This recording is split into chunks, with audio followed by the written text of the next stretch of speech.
کو پکاریے حق کے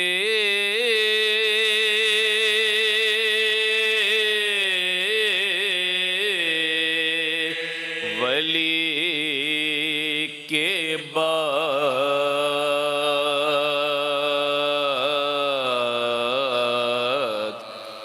نہ دے علی ایک اور ہے نہ دے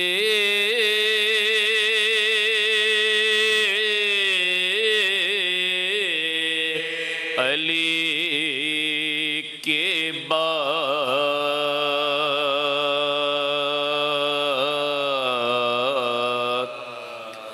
کٹ جائے سر کروں گا مگر ذکر اہل بیت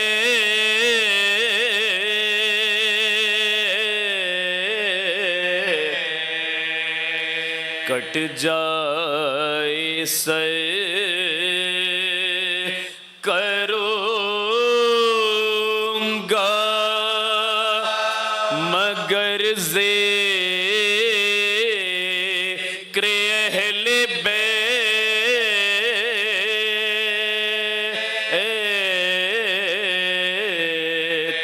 ایک اور زندگی بھی ہے اس زندگی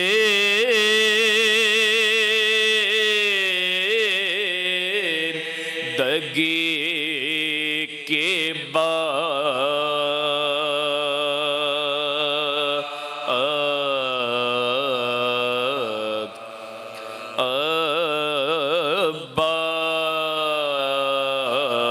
عباس کو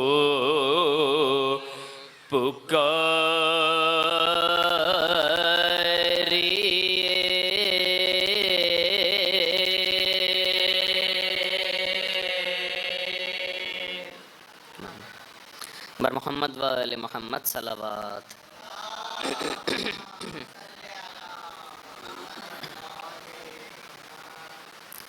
سلام کے چند اشعار پیش.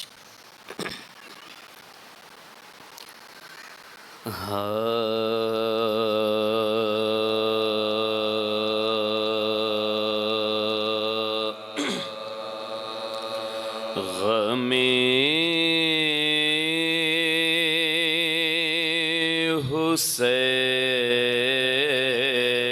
حسین کا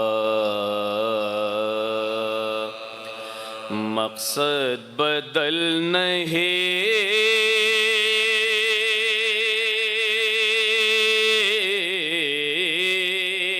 سکتا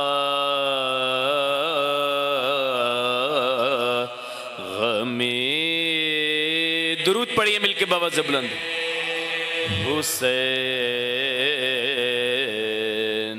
کا مقصد بدل نہیں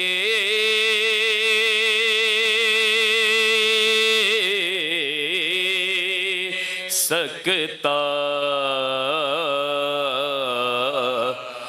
غم حسین کا مقصد بدل نہیں سکتا خیام جل گئے پیغام جل نہیں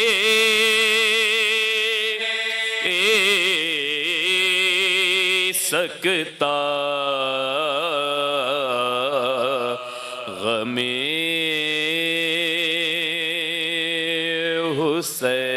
حسین کا مقصد بدل نہیں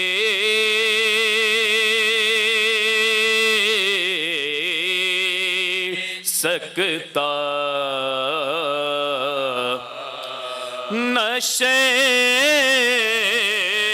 کو صبح علم سے ڈرا شب عاشور نشے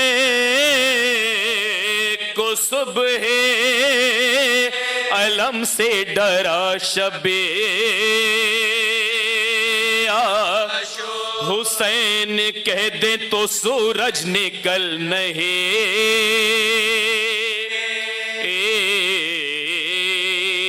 سکتا غمِ درود پڑھیے مل کے باوز بلند حسین مقصد بدل نہیں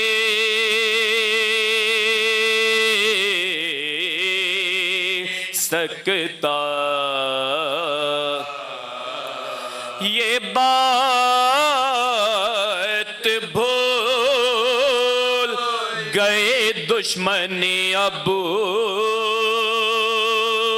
طالب یہ بات بھول گئے دشمنی ابو رسول کفر کے دامن میں پل نہیں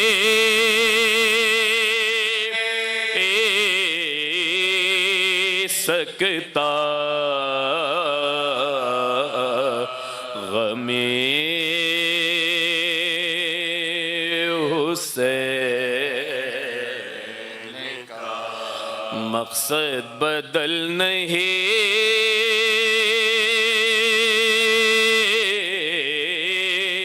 سکتا بنا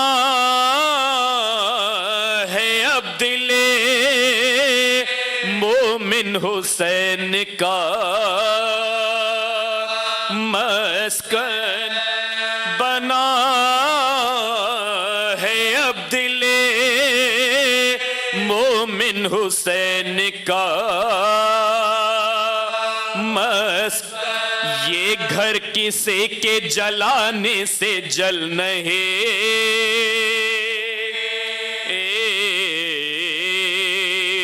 سکتا غم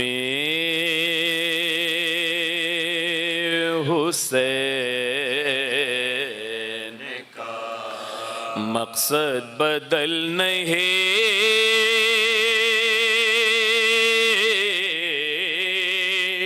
سکتا رے نکل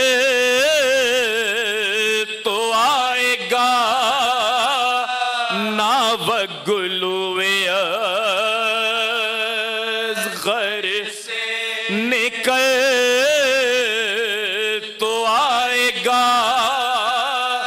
ناوک گلوے ازغر مگر رباب کے دل سے نکل نہیں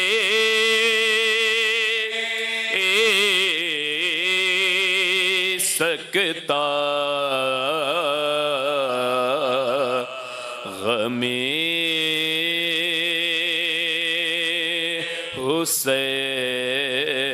حسین کا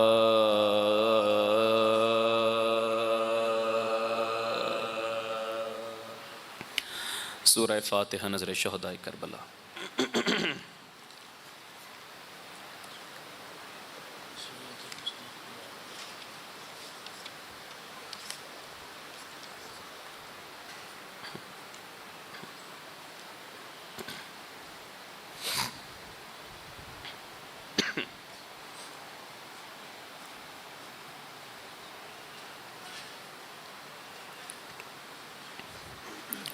بر محمد وآل محمد صلوات اللہم صلی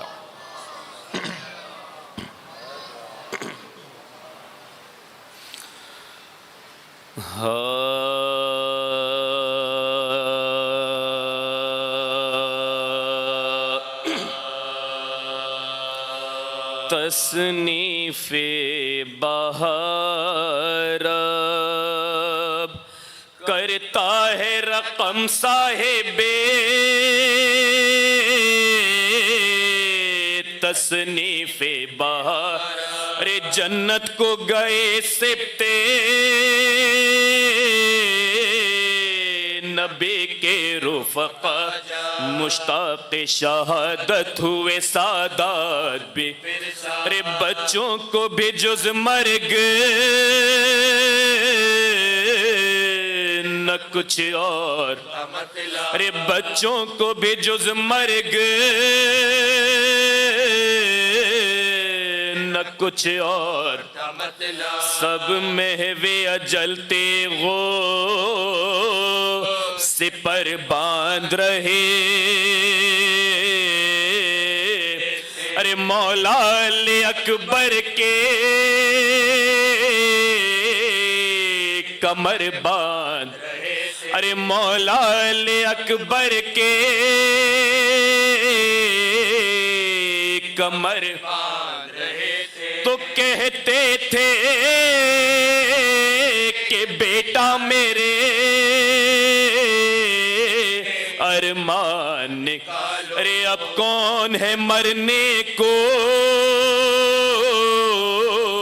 تم ہی برچھیاں خیمے میں چلو پالنے والے سے رضا ارے اصغر کو گلے سے جو لگانا ہو ارے اصغر کو گلے سے جو لگانا ہو لگا لو حسن اپنی جوانی کا دکھاؤ علی ارے پہلے تم ہی بابا کو رلا تو عباس کو بھیجوں تو علی ہوں گے پریشان ارے تڑپیں گے حسن ابن حسن ہوں گے جو اور زینب مسلم کے تو فرزند ہے نا ارے یہ کون مروت ہے کہ وہ پہلے تم ہو میرے فرزند تمہیں پر میرا باس ارے پیرے میں تیرا داغ اٹھانے کی حوث ہے تو فرماتے تھے زینب سے کہ بہنا ادھر ارے اکبر کو میرے آخرے پوشاک کنگھی بھی کرو آنکھوں میں سرما بھی لگا ارے تم آج میرے لال کو دولہا سا بنا ارے تم آج میرے لال کو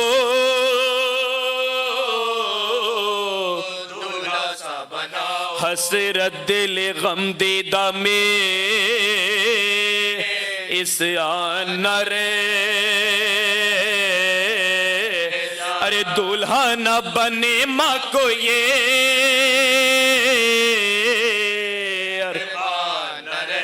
ارے تھی پہلے تو نوشاہ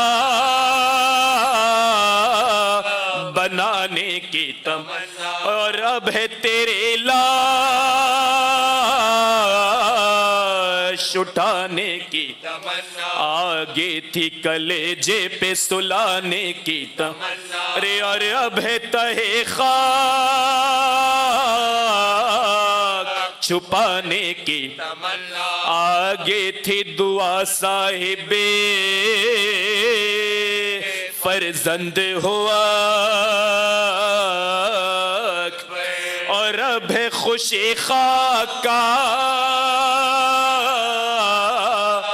پیوند ارے اور اب ہے خوشی خاکہ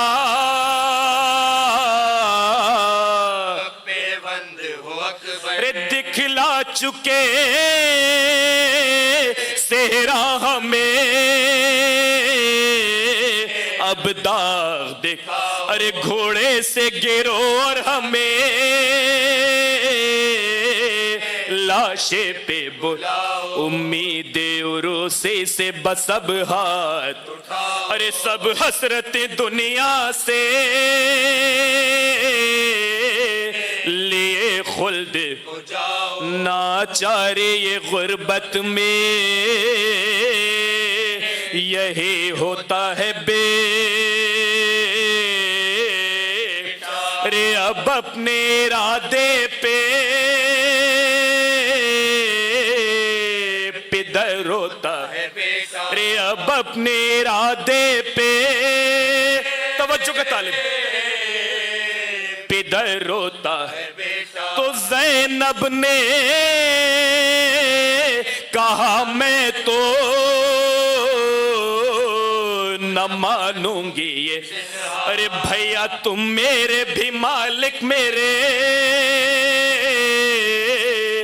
بچوں کے بھی مختار، پڑھتی ہوں قدم آپ کے یا سید، ارے اکبر پہ تصدق کرو دونوں میرے، ارے اکبر پہ تصدق کرو دونوں میرے دلدار، بیس کے نہ کنبے میں میری بات رہے، ارے کہنے دو زمانے کو بہن تو نہ، ارے بھیا کہنے دو زمانے کو، آخری بند تو بیٹوں کے لیے اشک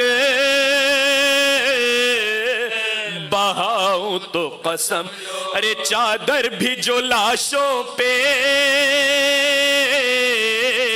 اڑھاؤں تو قسم، گر دھیان بھی احسان کا لاؤں تو قسم، ارے مردوں کو کلیجے سے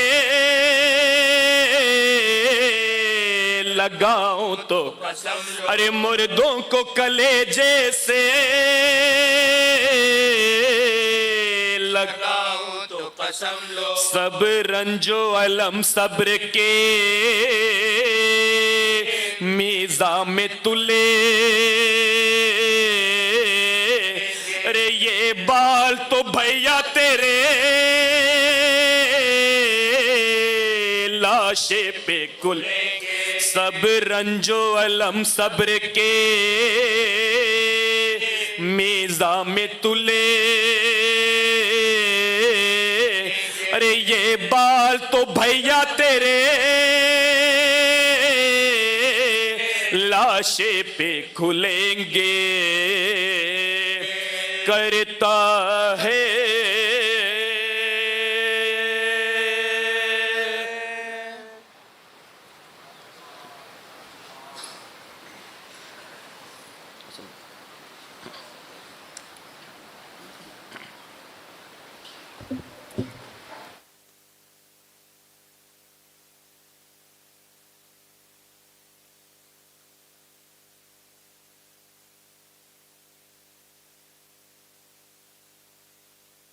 خوشنودی امام زمان علیہ السلام بلندر صلوات صلی علی محمد وآل محمد۔ ذات گرامی، آج کچھ کہنے کی ضرورت تو ہے نہیں، شب عاشور ہے، ایک حکم ہوا ہے مقتل کا، اس کے چندن پیش کروں گا، بر محمد وآل محمد صلوات۔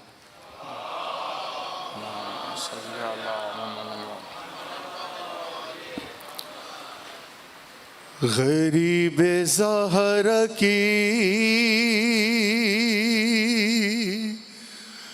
غربت سنو اہل عزا، غریب زہرا کی غربت سنو اے اہل عزا، اکیلا رہ گیا مقتل میں جب میرا مولا، سپاہ شام نے چاروں طرف سے گھیر لیا، لبے فرات تھا ہر ایک خون کا پیاسا، تھا گل چراغ امامت ابھی بجھانا ہے، زمیں پہ زین سے شبیر کو گرانا ہے، یہ سن کے سنگ کسی نے جبین پر مارا، کسی نے پہلو میں برچھی کا پھل اتار دیا، کسی نے سامنے آ کر چلائی تیغ جفا، غریب زہرا کا زیں پر سنبھلنا مشکل تھا، علی و زہرا کو رن میں رلایا جاتا تھا، حسین گرتے نہیں تھے، گرایا جاتا تھا، زمیں پہ زین سے حضرت جو منہ کے بل آئے، جو تیر سینے میں تھے پشت سے نکل آئے، نکل کے پہلو سے سب برچھیوں کے پھل آئے، قرار کس طرح اب شے کو ایک پل آئے، رکابے پیروں سے ابن علی کی چھوٹ گئی، تمام پسلیاں سبتے نبی کی ٹوٹ گئی،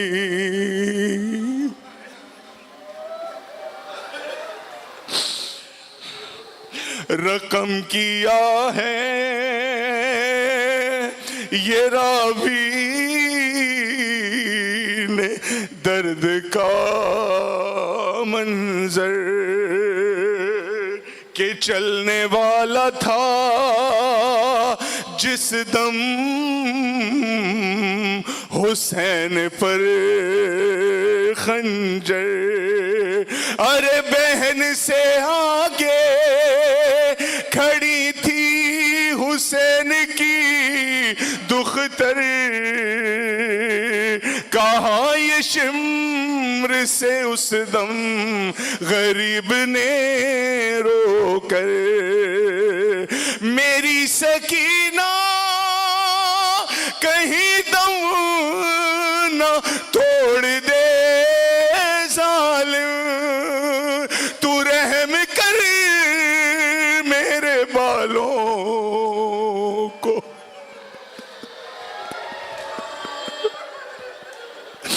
تو رحم کر میرے بالوں کو چھوڑ دے ظالم.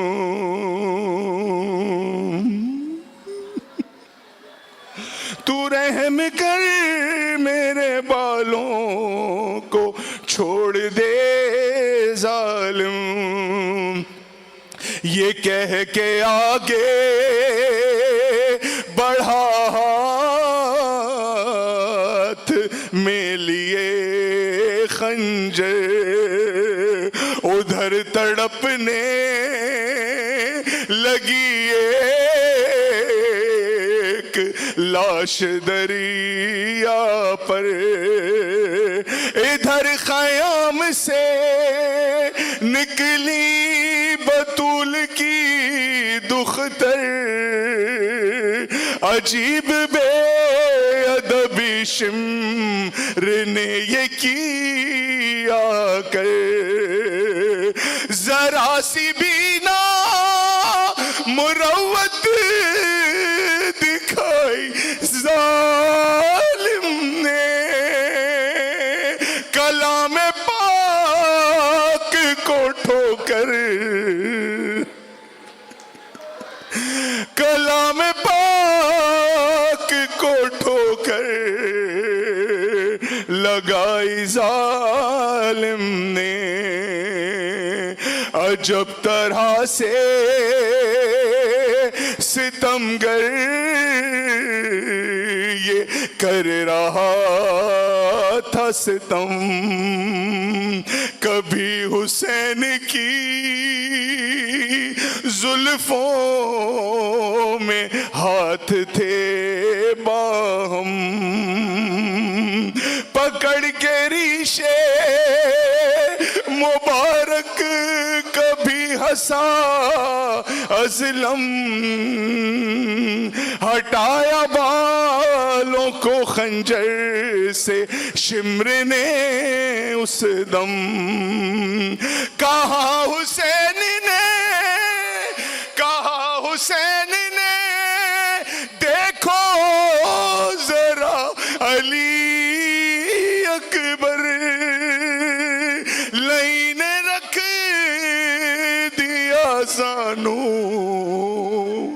ہمارے سینے پر, چلی جو ضرب فرشتوں نے منہ کو پھیر لیا, فرشتے کیا تھے کہ نبیوں نے منہ کو پھیر لیا.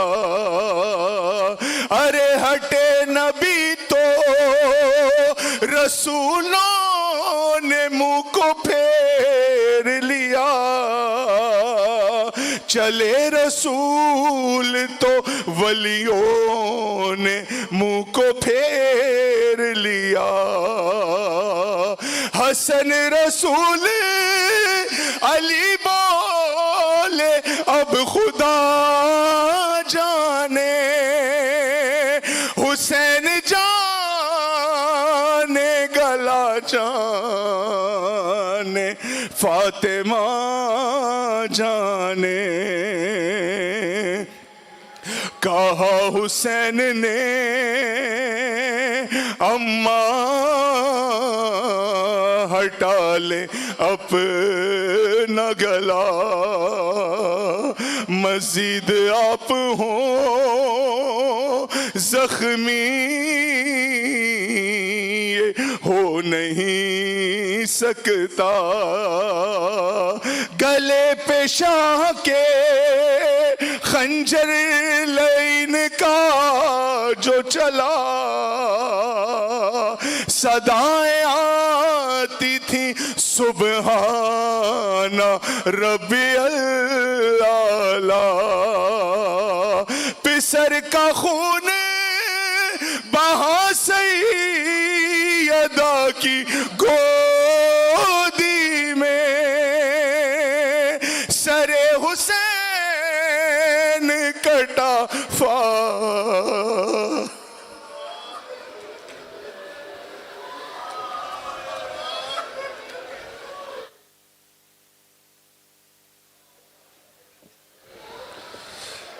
اعوذ باللہ من الشیطان الرجیم بسم اللہ الرحمن الرحیم.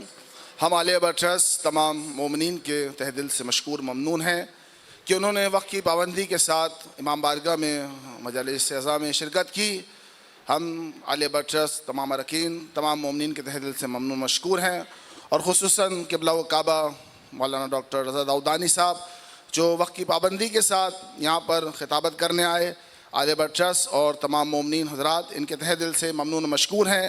اللہ تعالیٰ انہیں صحت سلامتی طول عمر عنایت فرمائے، ان کی عزت، ان کے رزق، ان کی زندگی میں اضافہ فرمائے، اور علاقائی انتظامیہ، police, S H O, D S P, central D G, I S P R, جو لوگ اس میں شامل ہیں، ڈائریکٹر، اسسٹنٹ کمشنر اور ڈی سی صاحب، جو علاقائی لوگ اس میں شامل ہیں اور جنہوں نے تعاون کیا، ٹاؤن ناظم وغیرہ، ان تمام لوگوں کے تہ دل سے ممنون و مشکور ہیں کہ جنہوں نے صفائی کے تمام کاموں میں بہترین ذمہ داری انجام دی. اللہ تعالیٰ ان تمام لوگوں کو صحت سلامتی طول عمر عنایت فرمائے. مومنین کرام، ایک اعلان اور بھی ہے، کل کی مجلس اپنے وقت پر برپا ہوگی. تمام مومنین سے شرکت کی استدعا ہے بعد نماز مغرب. اب میں گزارش کرتا ہوں قبلہ و کعبہ حجت الاسلام والمسلمین ڈاکٹر سید رضا داؤدانی صاحب سے کہ وہ آئیں اور آج کی مجلس سے خطاب کریں. بر محمد وآل محمد بلند تر صلوات.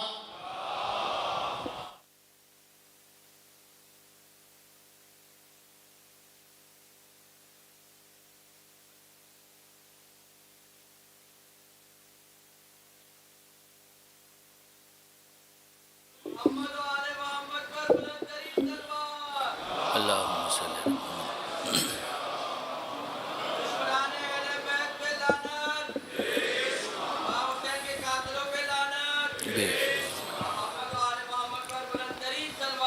اللہم صلی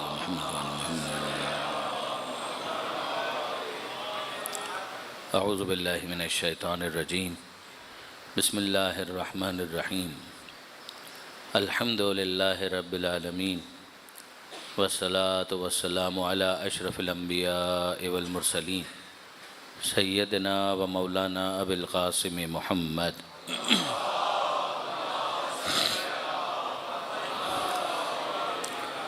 واہل بیتہ الطیبین الطاہرین المعصومین المظلومین المنتجبین المنتخبین المیامین، لا سیما للامام المنتظر والحجة الثانی عشر الذین اذهب اللہ عنہم الرجس وطہرہم تطہیرا.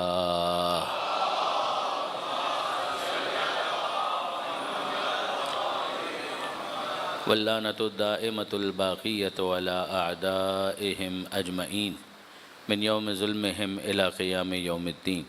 رب اشرح لی صدری ویسر لی امری واحلل عقدۃ من لسانی یفقہوا قولی وجعلنی خالصا لوجہک الکریم. یا اللہ صلوات علی محمد وآل محمد. اما بعد فقد قال اللہ سبحانہ وتعالی فی القرآن الحکیم بسم اللہ الرحمن الرحیم. اللہ ولی الذین آمنوا یخرجہم من الظلمات الی النور والذین کفروا اولیاؤہم الطاغوت یخرجونہم من النور الی الظلمات اولئک اصحاب النار ہم فیہا خالدون. صلوات علی محمد وآل محمد.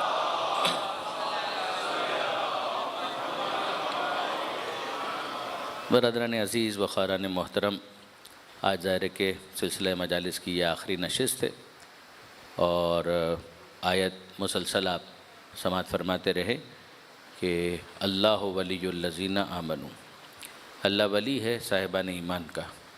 یخرجہم من الظلمات الی النور، وہ انہیں اندھیروں سے روشنی کی طرف لے آتا ہے. والذین کفروا، اور وہ کہ جنہوں نے کفر اختیار کیا، اولیاؤہم الطاغوت، ان کے اولیاء طاغوت ہیں. یخرجونہم من النور الی الظلمات، انہیں نور سے، روشنی سے قد ہے، انہیں نفرت ہے، وہ روشنی کو پسند نہیں کرتے.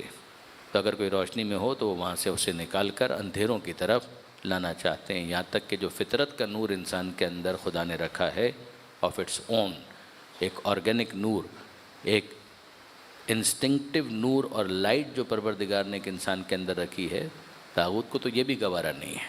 وہ تو چاہتے ہیں کہ کسی طریقے سے اس جگہ پر لے جائیں کہ ختم اللہ علی قلوبہم ولا سمعہم، کہ وہ منزل آ جائے کہ اللہ ان کے دلوں کے اوپر مہر لگا دے، ان کے کانوں پر مہر لگا دے. ولا ابصارہم غشاوہ، اور ان کی آنکھوں کے اوپر پردہ پڑ جائے. تو وہ یہ چاہتے ہیں، پروردگار عالم یہ نہیں چاہتا. نتیجہ یہ نکل آئے، یہ بے توفیقی ہے کہ جو انسان اپنے سوئے اختیار سے حاصل کرتا ہے، ورنہ پروردگار ہر ایک کو ہدایت سے سرفراز دیکھنا چاہتا ہے. خدا ہر ایک کو صراط مستقیم پر دیکھنا چاہتا ہے.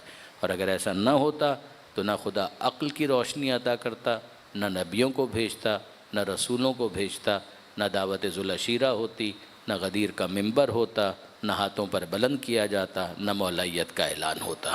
درود بھیجیے گا محمد و آل محمد.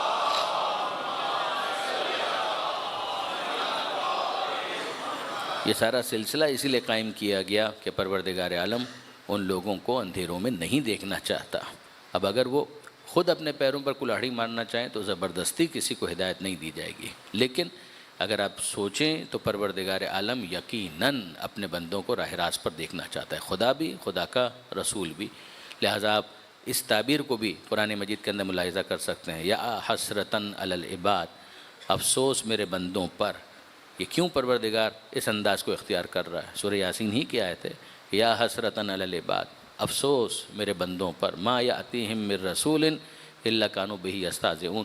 جب کبھی ان کے پاس کوئی رسول آیا تو یہ اس کا مذاق ہی اڑاتے رہے، بجائے اس کے کہ یہ شکر گزار ہوتے، بجائے اس کے کہ وہ ان کے احسان کو مانتے، الٹا انہوں نے ان کا مذاق اڑانا شروع کر دیا. تو یہ یا حسرتاً علی العباد، میں اس لفظ کے اوپر آپ کی توجہ چاہتا ہوں کہ نہیں مانا، لیکن نہیں، پروردگار عالم کہہ رہا ہے افسوس ہے ان کے حال پر، کیوں انہوں نے حق اور ہدایت کو قبول نہیں کیا.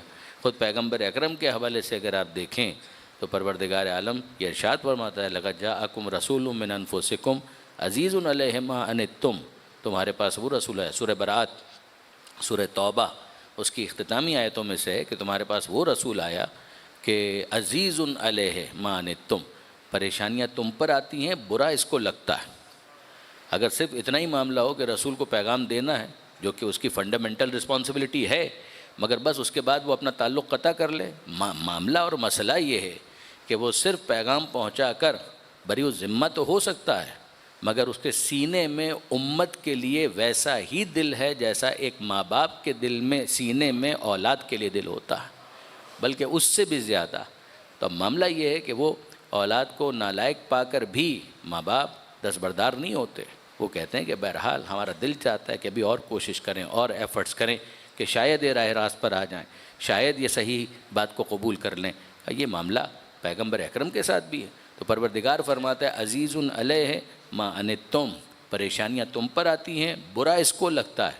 حریص علیکم، تم سب کی ہدایت کے لیے حریص ہے. یہ قرآن کے تفردات میں سے ہے کہ اس لفظ کو مثبت معنی میں استعمال کرنا. یعنی اگر آپ غور کیجئے گا یہ یونیکنس ہے، ورنہ حریص کا مطلب عام طور پر نیگیٹو لیا جاتا ہے کہ لالچی ہونا، گریڈی ہونا. مگر ذرا دیکھیے کہ متعلق کیا ہے، کس چیز کا لالچی ہونا برا ہوتا ہے. مال کا لالچی ہونا برا ہوتا ہے، دنیا داری کا لالچی ہونا برا ہوتا ہے، رنگینی دنیا کا لالچ برا ہوتا ہے. لیکن پیغمبر اکرم کے لیے لفظ کس معنی میں استعمال ہو رہا ہے کہ تمہاری ہدایت کے لیے حریص ہے. وہ چاہتا ہے کہ کسی طریقے سے ہر ایک کو راہ راست پر لے آئے. بالمؤمنین رؤوف الرحیم، اور جو مومنین ہیں ان سے اس کی رافت اور رحمت کا معاملہ جدا گانا ہے، نرالا ہے. عام لوگوں کے لیے بھی ہدایت کے لیے حریص ہے، مگر جو ہدایت قبول کر کے مومن بن جاتا ہے اس کے لیے تو خاص رافت، خاص محبت، خاص رحمت ہے کہ جو اس نبی کے دل میں موجود ہے. درود بھیجیے گا محمد و آل محمد.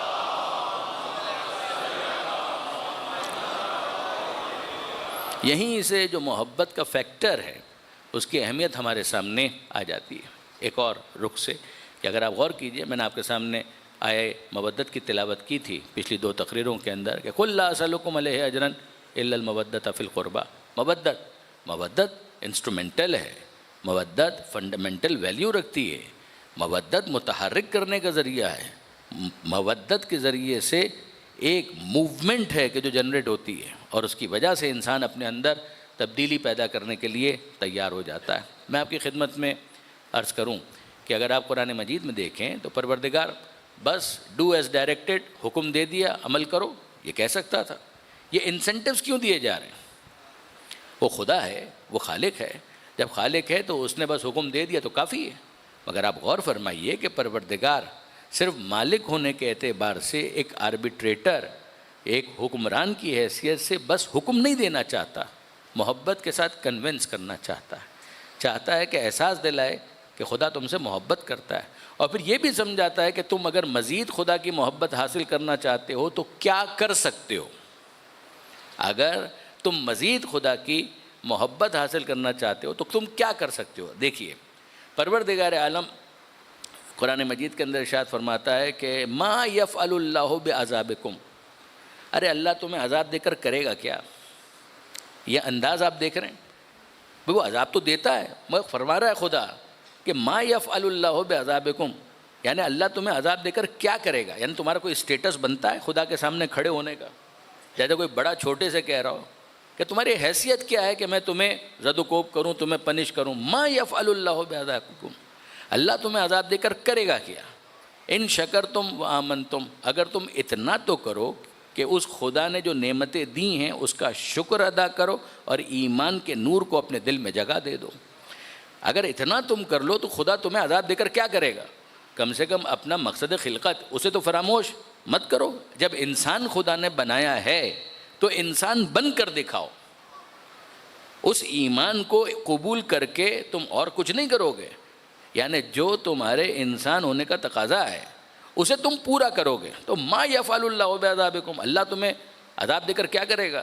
ان شکرتم و آمنتم۔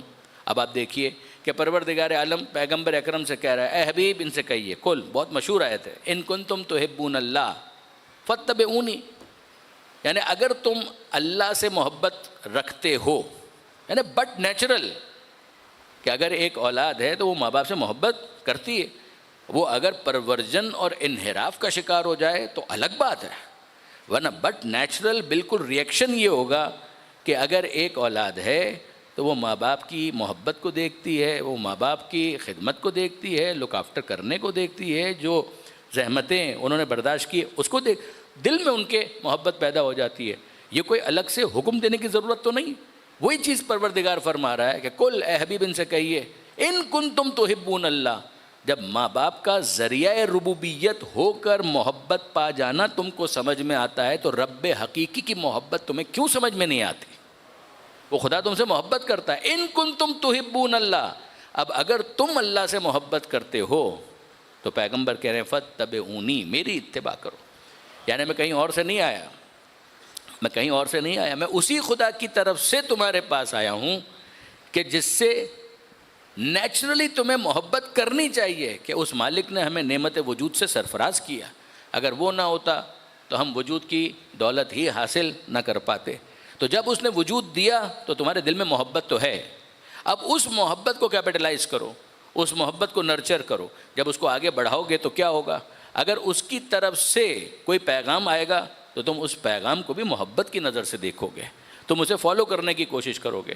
آپ پردیس میں ہو اور آپ کی والدہ کا آپ کے پاس کوئی پیغام آ جائے، اب تو واٹس ایپ اور ای میل ہو گیا، ورنہ جس زمانے میں کاغذ پر خطوط لکھے جاتے تھے، تو آپ سوچئے کہ اگر کوئی کہیں پر ہو کراچی سے آسٹریلیا اور وہاں پر اس کی ماں کا خط آ جائے تو وہ خط کو بھی آنکھوں سے لگاتا ہے، وہ خط کو بھی چومتا ہے، یہ محبت ہی کا تو اظہار ہے۔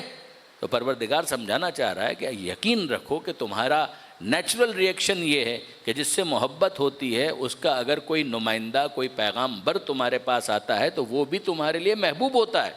ان کنتم تحبون اللہ فاتبعونی، اگر تم اللہ سے محبت کرتے ہو تو میری اتباع کرو، میں اسی خدا کی طرف سے تو آیا ہوں، اور اگر تم نے ایسا کیا تو پھر کیا ہوگا کہ یحببکم اللہ، پھر خدا بھی اپنی محبتوں میں اور اضافہ کر دے گا۔ ایک خالق کا خالق ہونے کی حیثیت میں تم سے محبت کرنے کا معاملہ تھا، اور اب تمہاری اطاعت اور اتباع کے بعد پروردگار عالم تمہیں مومن ڈکلیئر کر کے اور زیادہ اپنی محبتوں سے سرفراز کرے گا۔ درود بھیجیے گا محمد و آل محمد۔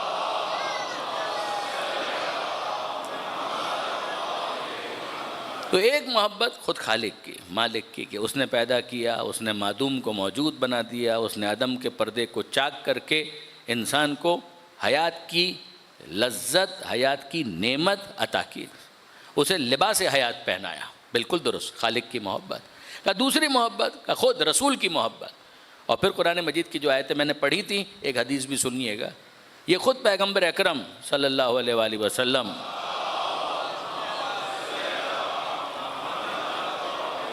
پیغمبر ارشاد فرماتے ہیں کہ لا یؤمن احدکم، تم میں سے کوئی مومن ہو ہی نہیں سکتا، تم میں سے کوئی مومن نہیں ہو سکتا حتی اکون احب الیہ من والدہ و ولدہ والناس اجمعین، تم میں سے کوئی اس وقت تک مومن نہیں ہو سکتا جب تک میں اسے زیادہ محبوب نہ ہو جاؤں، حتی اکون احب الیہ، میں اسے زیادہ پیارا نہ ہو جاؤں، میں والد ہی ماں باپ سے، وولد ہی اولاد سے، والناس اجمعین، یعنی نٹ شیل میں خلاصتاً بات کی جائے تو کہاں سارے رشتے گنوائے جائیں، پہلے 2-3 گنوا دیے، کوئی مومن ہی نہیں ہو سکتا یہاں تک کہ میں اسے زیادہ محبوب نہ ہو جاؤں، میں والد ہی اس کے ماں باپ سے، وولد ہی اس کی اولاد سے، والناس سے، انسانوں میں جو کوئی بھی ہے ان سب سے زیادہ میں محبوب نہ ہو جاؤں تب تک کوئی مومن ہو ہی نہیں سکتا۔ آپ نوٹ کیجئے، یہاں پر پیغمبر اکرم یہ نہیں کہہ رہے کہ جو نماز نہ پڑھتا ہو وہ مومن نہیں ہو سکتا، یہ نہیں کہا، جو روزہ نہ رکھتا ہو وہ مومن نہیں ہو سکتا، اور واقعاً فیکچول پوزیشن بھی یہ ہے، ممکن ہے نماز قضا ہو جائے پھر بھی مومن ہو، ممکن ہے کہ روزہ قضا ہو جائے پھر بھی مومن ہو، گناہ اپنی جگہ پر، ممکن ہے کہ وہ زکوٰۃ یا خمس نہ دے اور پھر بھی مومن ہو، گناہ اپنی جگہ پر، ممکن ہے حج واجب ہو نہ کرے اور پھر بھی مومن رہے، گناہ گار رہے گا، لیکن بہرحال، لیکن یہ معاملہ تو بڑا سینسٹیو ہے، حساس ہے، کہ پیغمبر فرما رہے ہیں تم میں سے کوئی مومن ہو ہی نہیں سکتا حتیٰ یہاں تک کہ اکونا، میں ہو جاؤں زیادہ محبوب، زیادہ پیارا اسے، کس سے کمپیریزن، ماں باپ سے، اولاد سے، تمام انسانوں سے، تمہارا عشیرہ، تمہارا قبیلہ، تمہاری اولاد، تمہارے پڑوسی، تمہارے دوست، یہ سب ان کے مقابلے میں میری محبت وہ سپیریئر ہو، وہ اس سے زیادہ ہو، تب تو مومن ہو، ورنہ مومن نہیں ہو۔ اس بات کو سمجھانے کے لیے میں سہارا لوں گا استاد مرحوم علامہ طالب جوہری صاحب علی اللہ مقامہ، ان کا ایک بہت پیارا تبصرہ، وہ فرمایا کرتے تھے کہ بھائی ہر ایک اپنوں سے محبت کرتا ہے، جس کو وہ اپنا سمجھتا ہے اس سے محبت کرتا ہے، دوسروں کا احترام کرتا ہے، مگر جس کو وہ اپنا سمجھتا ہے اس اپنے کا دل میں محبت کا احساس کرتا ہے۔ یعنی غور کیجئے گا، اپنی ماں، اپنا باپ، اپنی اولاد، اپنا بیٹا، اپنی بیٹی، اپنا گھر، اپنا وطن، اپنا شہر، اپنا علاقہ، جس کو انسان اپنا سمجھتا ہے اس سے محبت کرتا ہے۔ میں اپنی ماں سے محبت کروں گا، آپ کی ماں کا احترام کروں گا، میں اپنی اولاد سے محبت کروں گا، آپ کی اولاد کا احترام کروں گا، لحاظ کروں گا، مروت کا مظاہرہ کروں گا۔ تو ہر ایک جو اپنا سمجھتا ہے جس کو اس سے محبت کرتا ہے، کہ یہ نفسیات، یہ ہیومن سائیکولوجی ہے کہ آپ جس کو اپنا سمجھتے ہیں اس سے محبت کرتے ہیں۔ چلیے ایک عامیانہ سی مثال بھی عرض کر دوں درمیان میں، اس کو انسرٹ کرتا ہوں۔ ایک بات بتائیے کہ کیا سبب ہے اور فرق کیا ہے جب اپنا بیٹا روتا ہے اور پڑوس کا بیٹا روتا ہے؟ کیا فرق ہے؟ اپنی اولاد اگر وہ رونے لگے اور پڑوس میں اگر کسی کا بچہ روئے، کیا فرق ہے؟ کا بہت فرق ہے۔ جب اپنا بچہ روتا ہے تو دل میں درد ہوتا ہے، اور جب پڑوس کا بچہ روتا ہے تو سر میں درد ہوتا ہے۔ تو یہ فرق کیوں ہو گیا؟ ہے تو لطیفہ نا، لیکن انصاف سے آپ مجھے بتائیں فرق کیوں ہو گیا؟ اگر پڑوس میں کسی کے بچے نے زیادہ رونا شروع کر دیا تو آپ جا کر کہتے ہیں رات کا وقت ہے، کچھ سمجھائیے بچے کو، کچھ پلائیے تاکہ وہ خاموش ہو جائے، ہماری نیند ڈسٹرب ہو رہی۔ اور جب اپنا بچہ رونا شروع کر دے تو اب کیا کیفیت ہے؟ ارے کیا ہو گیا میرے لال، خیریت تو ہے، کسی نے کچھ کہہ دیا، کہاں درد ہو رہا ہے، کوئی چوٹ لگ گئی ہے، یہ جملے کیوں آتے ہیں؟ اور اس میں آپ اتنے حساس نہیں ہو رہے، اس میں اتنے حساس ہو رہے ہیں، تو وجہ کیا ہے؟ تو مسئلہ یہ ہے کہ لحاظ مروت اور ہے، محبت اور ہے۔ لحاظ کے تقاضے اور ہیں، مروت کے تقاضے اور ہیں، مگر محبت کے تقاضے اور ہیں۔ تو جو اپنا ہوتا ہے انسان اپنوں سے محبت کرتا ہے۔ تو علامہ فرمایا کرتے تھے کہ یہ نفسیات ہے، ہر کوئی اپنوں سے محبت کرتا ہے، جس کو وہ اپنا سمجھے، اپنی ماں، اپنا باپ، اپنے بیٹے، اپنی بیٹی، اپنی اولاد، اپنا بھائی، اپنی بہن، اس سے وہ محبت کرتا ہے۔ تو اب یہاں مطالبہ یہ کیا جا رہا ہے کہ تمہاری اولاد جو تمہاری اپنی ہے اس سے بھی زیادہ پیغمبر اکرم سے محبت کرو۔ تمہاری ماں، تمہارا باپ، یہ تمہارے اپنے ہیں، مگر ان سے بھی زیادہ پیغمبر اکرم سے محبت تمہارے دل میں ہونی چاہیے، ورنہ تم مومن ہی نہیں ہو۔ تو کمال ہے۔ تو یہاں پر فرق کہاں پر؟ فرق یہ ہے کہ تمہاری ماں تمہاری اپنی ہے، تمہارا باپ تمہارا اپنا ہے، تمہارا بھائی تمہارا اپنا ہے، اور محمد رسول اللہ خدا کے اپنے ہیں۔ تو پہلے خدا کے اپنے سے محبت کرو، پھر اپنے اپنوں سے محبت کرنا۔ آپ نے غور فرمایا کہ پہلے خدا کے اپنے سے محبت کرو اور پھر اپنے اپنوں سے محبت کرنا۔ وہ نفسیات کا تقاضا ہے، یہ ایمان کا تقاضا ہے۔ پہلے خدا کے اپنے سے محبت کرو اور پھر اپنے اپنوں سے محبت کرنا۔ تو رسول اللہ ہیں خدا کے اپنے، تو محبت ایمان ہے۔ رسول اللہ کے اپنے کون؟ رسول اللہ ہیں خدا کے اپنے، تو محبت ایمان۔ تو رسول اللہ کے اپنے کون ہیں؟ ان کی محبت بھی تو ایمان ہوگی کہ جن کو اس طرح سے متعارف کروایا جائے۔ پھر میں عرض کر رہا ہوں، تمہارے اپنے تمہارے اپنے ہیں، رسول اللہ ہے خدا کے اپنے، تو پہلے خدا کے اپنے سے محبت کرو، پھر اپنے اپنوں سے محبت کرنا۔ رسول اللہ کے اپنے کون ہیں؟ ان کی محبت بھی تو ایمان ہوگی۔ تو یہ جاننے کے لیے کہیں دور جانے کی ضرورت نہیں ہے، مباہلے والی آیت نکال کر دیکھیے، تم اپنے بیٹوں کو لے کر آؤ، ہم اپنے بیٹوں کو لے کر آتے ہیں۔ درود بھیجئے محمد و آل محمد۔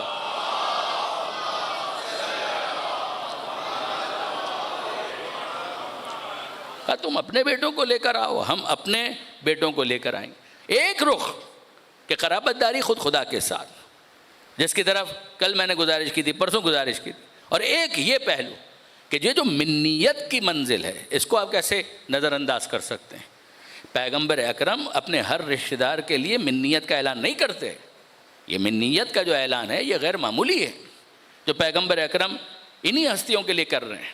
علی کے لیے کہہ رہے ہیں علی منی وانا منہ، علی مجھ سے ہے میں علی سے ہوں۔ حسن کے لیے کہہ رہے ہیں حسن منی وانا منہ، حسن مجھ سے ہے میں حسن سے ہوں۔ حسین کے لیے تو سب جانتے ہیں حسین منی وانا من الحسین، حسین مجھ سے ہے اور میں حسین سے ہوں۔ اور شہزادی کے لیے تو غیر معمولی انداز کہ فاطمہ تو بضعۃ منی، فاطمہ میرا ٹکڑا ہے، فاطمہ میرا ٹکڑا ہے۔ جو میں نے گزارش کی کہ یہ اپنا ہونے کا نتیجہ کیا ہوتا ہے؟ من اغضبها فقد اغضبنی، جس نے زہرا کو غضبناک کیا اس نے مجھے غضبناک کیا، مجھے غضبناک کیا۔ ذرا غور کیجئے گا اس ترتیب کے مطابق، ان سے قرابت اور خدا سے قرابت، مستعار لوں گا وہی جملہ۔ ان سے قرابت دیکھنی ہے تو یہ جملہ کہ جس نے زہرا کو غضبناک کیا اس نے مجھے غضبناک کیا، اور خدا سے قرابت دیکھنی ہے تو یہ جملہ، اے زہرا ان اللہ یغضب لغضبک، اے زہرا خدا تیرے غضبناک ہونے پر غضبناک ہوتا ہے، وَيَرْضَى لِرِضَاكَ، اور تیرے راضی ہونے پر راضی ہوتا ہے۔ درود بھیجئے محمد و آل محمد۔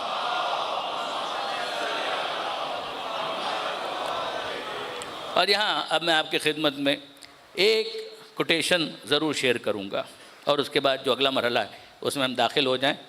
یعنی 3 مراحل تھے، یہ ایک، پھر دوسرا، اور آخر میں مصائب کا بیان۔ ایک کتاب ہے اور اس کا نام ہے چند ہم اثر۔ اس کے لکھنے والے ہیں بابا اردو مولوی عبدالحق۔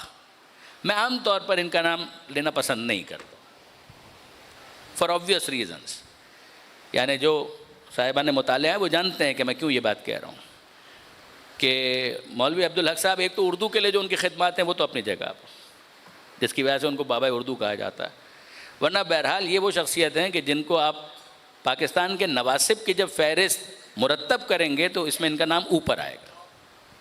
جو ناصبی افراد ہیں کہ جنہوں نے دشمنی اہل بیت کا بڑا کھلم کھلا اظہار کیا ہے، ان میں ان کا نام بھی آپ کو ٹاپ آف دا لسٹ لکھنا پڑے گا۔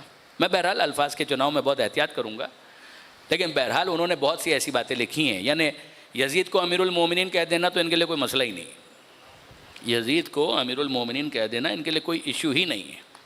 تو انہوں نے ایک کتاب لکھی اور اس کتاب کا نام رکھا چند ہم اثر، یعنی معاصرین کے اوپر انہوں نے گفتگو کی۔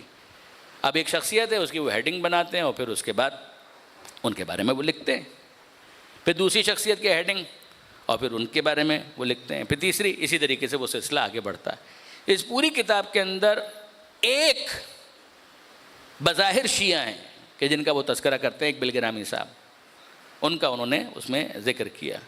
اور وہ ذکر بھی کس طریقے سے کیا ذرا دیکھیے گا. انہوں نے ذکر ان کا اس طرح سے کیا کہ ہاں تھے تو شیعہ، مگر اپنے الفاظ میں کہوں کہ بڑے سمجھدار شیعہ تھے. تو وہ سمجھداری کی کون سی ایسی بات کی تھی کہ جس کی وجہ سے آپ کے مورد نظر قرار پائے؟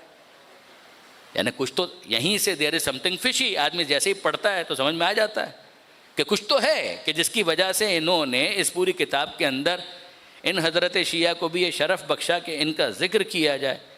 تو کچھ انہوں نے کہیں اور آل محمد کے لیے ایسا کہا ہوگا کہ جس کی وجہ سے یہ ان کے مورد نظر قرار پائے. اور ہوا ایسے ہی. انہوں نے لکھا، میں نہیں کہتا کہ واقعاً جن بالگرامی صاحب کا انہوں نے تذکرہ کیا انہوں نے یہ کہا ہوگا، مجھے نہیں پتا. انہوں نے کوٹ کیا اور کہا کہ وہ بڑے آزاد خیال، سمجھدار، سوچنے سمجھنے والے. تو انہوں نے کیا کہا؟ کہ انہوں نے یہ کہا کہ یہ جو پنجتن کے فضائل ہیں یہ اتنے نقل ہوئے ہیں، یہ اتنے نقل ہوئے ہیں کہ پتہ چل جاتا ہے کہ یہ روایت صحیح نہیں ہو سکتی. سبحان اللہ.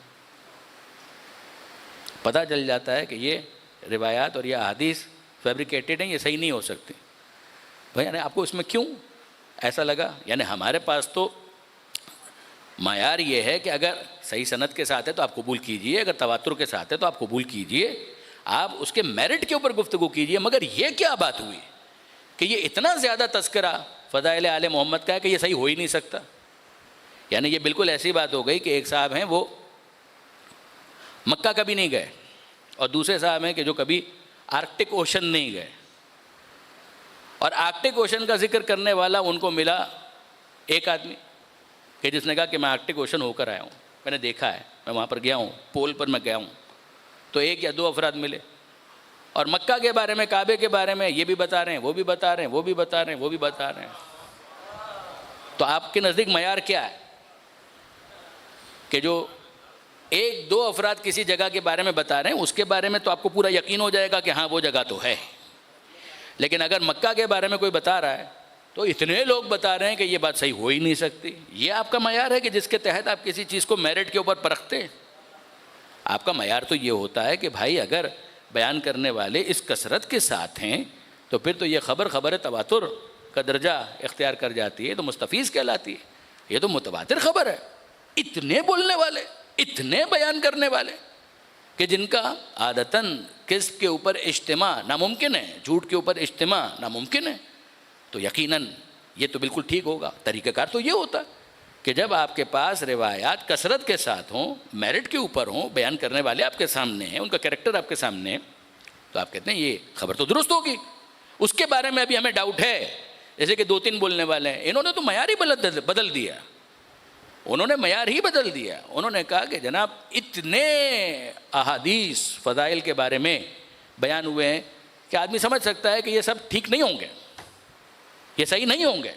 کوئی دلیل نہیں، بس یہی دلیل کہ اتنا زیادہ ہونا خود اس بات کی غمازی کرتا ہے کہ یہ احادیث فضائل والی ٹھیک نہیں ہو سکتی.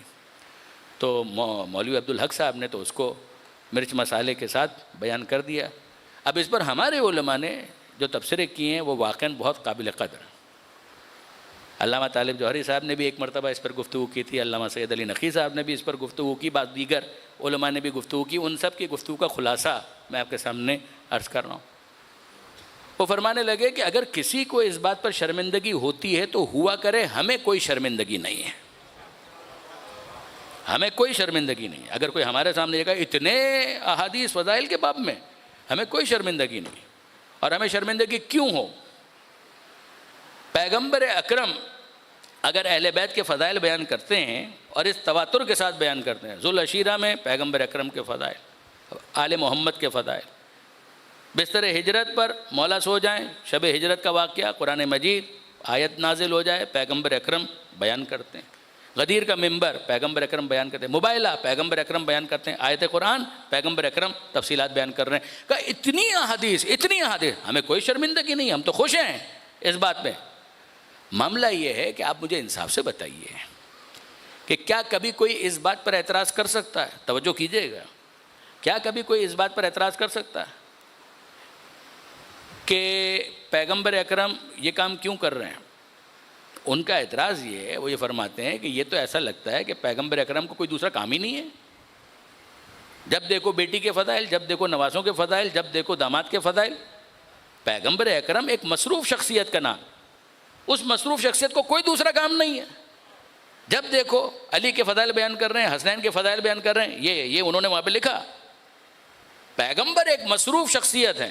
اس پر ہمارے علماء کہتے ہیں کہ ایک بات بتائیے، اگر کوئی شخص پیغمبر کے پاس جائے اور پیغمبر اکرم کو دیکھے کہ قرآن پڑھ رہے ہیں، کبھی سورہ فاتحہ پڑھ رہے ہیں، کبھی سورہ بقرہ پڑھ رہے ہیں، کبھی سورہ آل عمران پڑھ رہے ہیں، سورہ نساء پڑھ رہے ہیں، کبھی مائدہ پڑھ رہے ہیں، کبھی مجادلہ کی آیت پڑھ رہے ہیں، کبھی فلق پڑھ رہے ہیں، کبھی ناس پڑھ رہے ہیں، تو آپ یہ اعتراض کریں گے؟ تو آپ یہ اعتراض کریں گے؟ آپ یہ کہیں گے کہ پیغمبر بہت مصروف شخصیت ہیں، یہ کیا ان کو بس قرآن ہی پڑھنا تھا، کچھ اور نہیں پڑھتے تھے؟ کبھی ہم پڑھ رہے ہیں، کبھی بقرہ پڑھ رہے ہیں، کبھی فیل پڑھ رہے ہیں، کبھی فلق، کبھی ناس، کبھی توبہ، کبھی انفال. یہ کیا ہے؟ پیغمبر تو ایک مصروف شخصیت کا نام ہے. جب دیکھو قرآن ہی پڑھتے رہتے ہیں. تو آپ جواب میں کیا کہیں گے؟ آپ جواب میں کہیں گے کیا پہنچانے آئے تھے؟ کیا پہنچانے آئے تھے؟ جو پہنچانے آئے تھے وہ پڑھیں گے یا اس کے بارے میں پڑھیں گے؟ توجہ کیجئے گا. جو پہنچانے آئے تھے وہ پڑھیں گے یا اس کے بارے میں پڑھیں گے؟ تو جو جواب اس حوالے سے آپ دے رہے ہیں اسی معیار کے اوپر غور کیجئے. اعلان ہے پیغمبر کا، میں دو چیزیں چھوڑ کر جا رہا ہوں،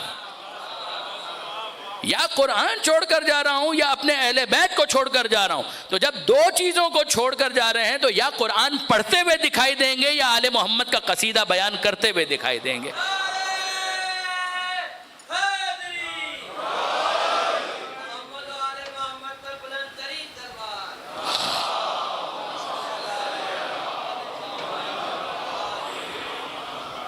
آپ نے غور فرمایا برادران عزیز وقاران محترم کہ اصولی بات یہ کہ پیغمبر اکرم اگر ان کو بطور میراث چھوڑ کر جا رہے ہیں تو پھر اس کے بعد ضروری ہے کہ پیغمبر تعارف کروائیں کہ جن کو میں چھوڑ کر جا رہا ہوں ان کا اسٹیٹس کیا ہے، ان کا مرتبہ کیا ہے، ان کا مقام کیا ہے.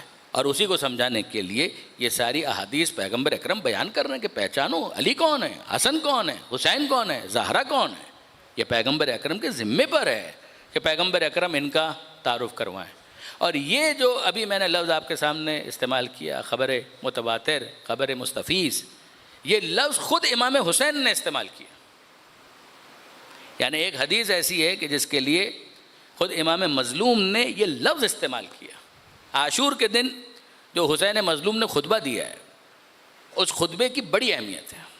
یعنی میں اس حدیث کی طرف ابھی عرض کرتا ہوں آپ کی خدمت میں کہ عاشور کے دن اگر آپ پروسیڈنگز کو دیکھیں تو آپ کو محسوس ہوگا کہ شب عبادت میں بسر کی اور اپنے ساتھیوں سے مختلف باتیں کی. ان باتوں کے اندر توقع بیعت ہٹا لیا، ان کو کہا کہ تم پھر اپنا فیصلہ کرو، اور کوئی نہیں گیا. رات عبادت میں بسر کی، جناب قاسم کے ساتھ گفتگو، یہی شب عاشور.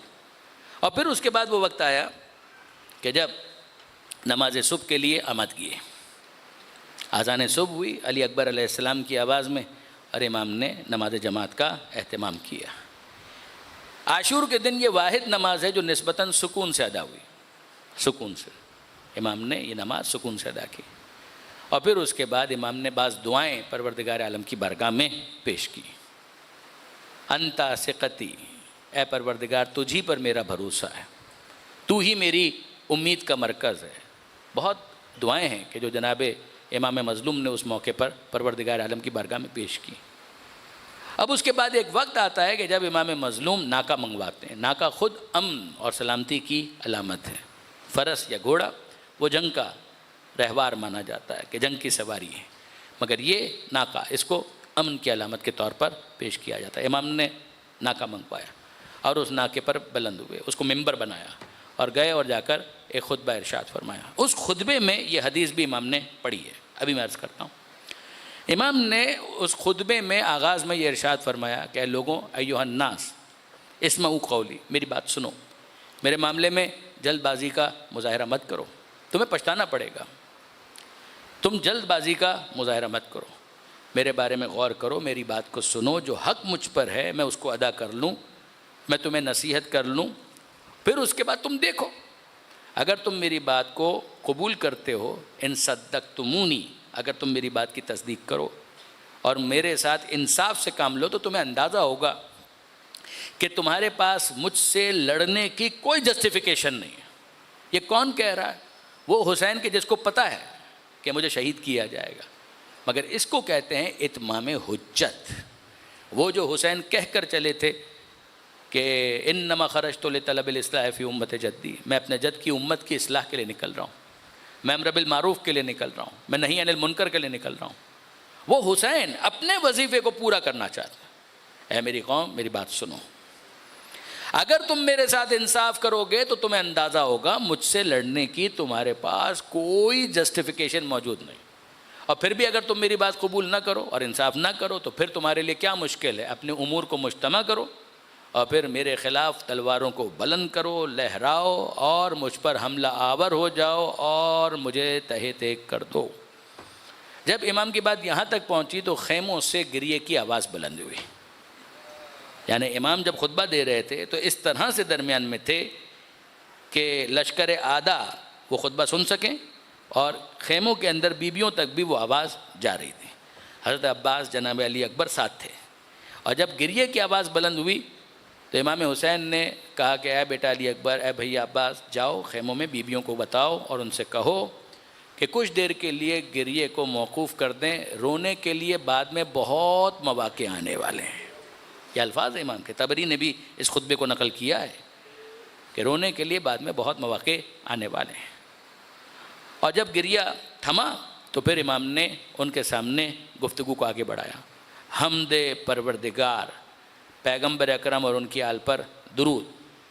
یہ الفاظ ہیں راوی کے کہ وہ یہ کہتا ہے کہ ہم نے حسین سے پہلے اور حسین کے بعد کوئی ایسا خطبہ دینے والا نہیں دیکھا کہ جو حسین کی طرح فصاحت و بلاغت کے شاہکار پیش کر رہا ہو، اس طرح سے گفتگو کر رہا ہو. اور میں آپ کو یاد دلا دوں کہ حسین جب یہ خطبہ دے رہے تھے تو 3 دن کے بھوکے پیاسے تھے. میں جب بھی امام کا یہ خطبہ ڈسکس کرتا ہوں مجھے یہ پانی کا گلاس بہت یاد آتا. میں ہمیشہ منتظمین جو امام بارگاہ کے ہوتے ہیں ان کا شکریہ ادا کرتا ہوں. اور تمام خطبہ منتظمین عام طور پہ یہی کرتے ہیں کہ ساتھ ہی پانی کا گلاس رکھ دیتے ہیں کہ دوران مجلس اگر خطیب تشنگی کا احساس کرے اور اسے ضرورت محسوس ہو کہ وہ کچھ پانی پینا چاہے تو اس کے لیے آسانی ہو، وہ پانی پی کر اپنی تقریر کو آگے بڑھا سکے. ہمارا سلام ہو عاشور کے دن خطبہ دینے والے حسین ابن علی پر. جب وہ خطبہ دے رہے تھے پانی کیسا، 3 دن کی بھوک اور پیاس ہے. اور آپ یہ مت کہیے گا کہ ابھی تو عاشور کا دن شروع ہوا ہے تو تیسرا دن تو ابھی شروع ہوا ہے. جی نہیں، پانی بند ہوا تھا 7 محرم کو. تو 7 محرم سے اگر آپ شروع کیجئے تو 7 محرم، 8 محرم اور 9 محرم 3 دن تو ہو چکے. یہ تو چوتھا دن ہے. 3 دن کی بھوک اور پیاس تو ہے، یہ تو چوتھا دن ہے. اور حسین ابن علی یہ خطبہ دے رہے تھے اور اس طرح سے اس شان سے خطبہ دے رہے تھے. پھر اس کے بعد امام کہتے ہیں کہ اچھا اب میرے نسب پر غور کرو کہ میں ہوں کون. تم لڑنے کے لیے آئے ہو، ذرا میرے نسب پر غور کرو کہ میں ہوں کون. میں کس کا نواسا ہوں؟ میں اسی محمد مصطفیٰ کا نواسا ہوں کہ جس کی رسالت کا تم کلمہ پڑھتے ہو. میں علی اور زہرا کا بیٹا ہوں.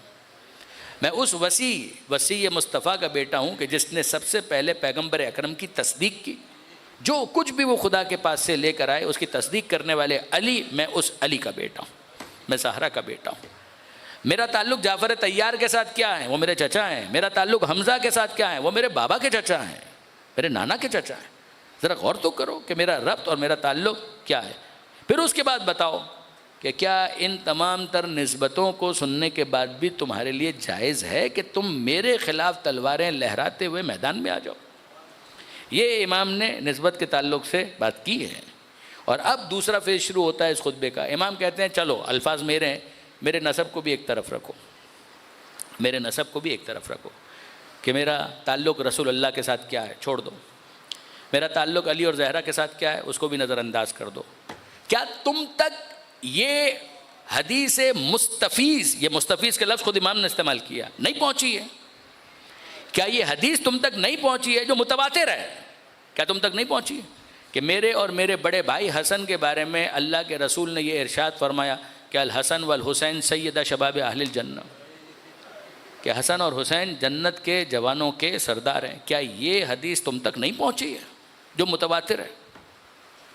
خدا کی قسم اس وقت مشرق اور مغرب کے درمیان میرے اور میرے بڑے بھائی کے سوا کوئی ایسا نہیں ہے کہ جس کے لیے پیغمبر اکرم نے یہ فرمایا ہو کہ یہ دونوں جنت کے جوانوں کے سردار.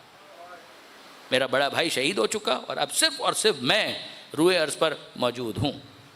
اگر تم نے نہیں سنی یہ حدیث، اول تو تم سب نے سنی ہے، اور اگر تم نے نہیں سنی ہے تو اس وقت بھی ایسے لوگ موجود ہیں صحابہ کرام میں سے کہ جو گواہی دیں گے کہ انہوں نے اپنے کانوں سے سنا. سلو جابر ابن عبداللہ الانصاری، جاؤ جا کر پوچھو جابر ابن عبداللہ انصاری سے، پوچھو زید بن ارقم سے، پوچھو ابو سعید خدری سے، پوچھو انس بن مالک سے، پوچھو سہل ابن سعد الساعدی سے.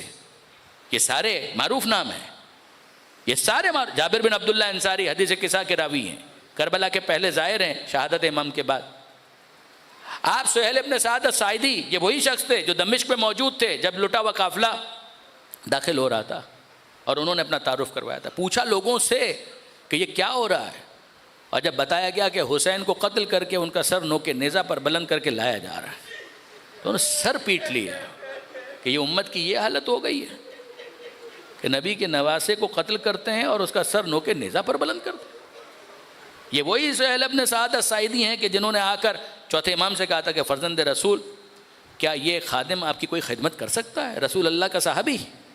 اور جناب زینب سے سید سجاد نے پوچھا تھا اور بیوی نے کہا تھا ان سے کہو کہ اگر کچھ ایسا ہو سکے کہ یہ جو نیزہ بردار ہیں نا کہ جنہوں نے سروں کو بلند کیا ہوا ہے یہ آگے چلے جائیں، یہ آگے چلے جائیں. کیوں؟ اس لیے کہ جب یہ آگے چلے جائیں گے تو لوگوں کی نظریں ان سروں پر ہوگی، ہمارے بے مقنا و چادر سروں پر نہیں ہوگی، ہمارے چہروں پر ان کی نظریں نہ جائیں. یہ سہیل ابن سعد الساعدی، ان کا نام لیا امام مظلوم نے اپنے خطبے کے اندر. زید بن ارقم کا نام لیا. زید بن ارقم کون ہے؟ کوفہ کے دربار میں جب امام کا سر تشت پہ موجود تھا اور ابن زیاد چھڑی کے ساتھ گستاخی کر رہا تھا، امام کے لبوں پر مار رہا تھا، دندان مبارک پر مار رہا تھا، تو زید بن ارقم کھڑے ہوئے تھے اور انہوں نے یہ کہا تھا کہ ابن زیاد یہ چھڑی ہٹا لے، میں نے اپنی آنکھوں سے دیکھا ہے کہ پیغمبر انہی لبوں کو جھک جھک کر بوسے دیا کرتے تھے جن لبوں کے ساتھ تو گستاخی کر رہا. یہی منظر یزید کے دربار میں اور یہی منظر ابن زیاد کے دربار میں. وہاں پر بھی ایک صحابی نے ٹوکا، یہاں پر بھی ایک صحابی نے ٹوکا. آپ نے غور فرمایا؟ امام کہہ رہے ہیں کہ کیا تم تک یہ حدیث نہیں پہنچی؟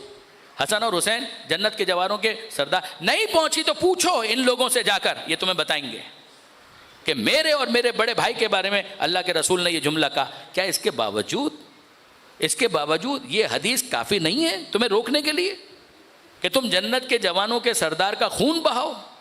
یعنی اگر آپ اس کی تحلیل کریں کہ تم مر کے کہاں جانا چاہتے ہو، تم مر کے کہاں جانا چاہتے ہو؟ جنت میں. تو تمہارا کیا خیال ہے کہ جنت کے جوانوں کے سردار کو قتل کرو گے پھر جنت میں جگہ بھی ملے گی؟ تمہارے لیے یہ بات معقول ہے کہ جنت کے جوانوں کے سردار کو قتل کرو اور پھر سمجھو کہ تمہیں جنت کے اندر جگہ دی جائے گی؟ امام نے یہ 2 پیراگرافز بیان کیے اور اب اس کے بعد امام فرماتے ہیں اچھا چھوڑو، اگر تمہیں اس حدیث کے بارے میں بھی شک ہے کہ پیغمبر نے کہا یا نہیں کہا تو میرے نسب کے بارے میں تو کوئی شک نہیں ہے کہ میں رسول کا نواسا ہوں، اس بارے میں تو تمہیں کوئی شک نہیں. اچھا یہ بھی چھوڑو اور وہ بھی چھوڑو، میرا نسب کیا ہے اس کو بھی چھوڑ دو، میرے بارے میں اللہ کے رسول نے کیا کہا ہے اس کو بھی چھوڑ دو. یہ بتاؤ مجھ سے لڑ کیوں رہے ہو؟ میرا نسب کیا ہے اس کو چھوڑ دو، میرے بارے میں کیا کہا اس کو بھی چھوڑ دو. یہ بتاؤ مجھ سے لڑ کیوں رہے ہو؟ مجھے قتل کیوں کرنا چاہتے ہو؟ پھر امام فرماتے ہیں کہ کیا میں نے کسی کو قتل کیا ہے جس کا بدلہ لینا چاہتے ہو؟ ایک، کیا میں نے کسی کو زخمی کیا ہے جس کا مجھ سے بدلہ لینا چاہتے ہو؟ 2، نمبر 3، کیا میں نے کسی کا مال لوٹا ہے جس کو ریکور کرنے کے لیے تم یہاں پر آئے ہو اور مجھے قتل کرنا چاہتے ہو؟ بتاؤ تو صحیح، میں نے کسی کو قتل کیا، میں نے کسی کو زخمی کیا، میں نے کسی کا مال لوٹا، کیوں مجھ سے لڑ رہے ہو؟ یہاں حسین سوال کر رہے ہیں، جواب کسی کے پاس نہیں، کسی نے کوئی جواب نہیں دیا.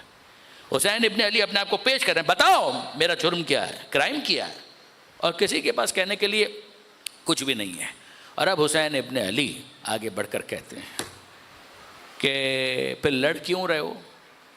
مجھے خطوط جنہوں نے لکھے اور میرے ساتھ آئے یہاں پر، ان پر تو کوئی الزام نہیں، لیکن جو مجھے خطوط لکھ کر مجھے سے لڑنے کے لیے آ گئے، یزیدی بن گئے، ان پر تو الزام ہے۔ پھر اس کے بعد یہ گفتگو آگے بڑھتی ہے، میں سمرائز کر رہا ہوں۔ تو محمد بن اشعث اس نے امام کو مخاطب کر کے ایک بات کہی کہ آپ یزید کی بیعت کیوں نہیں کر لیتے؟ یہ محمد بن اشعث کون ہے؟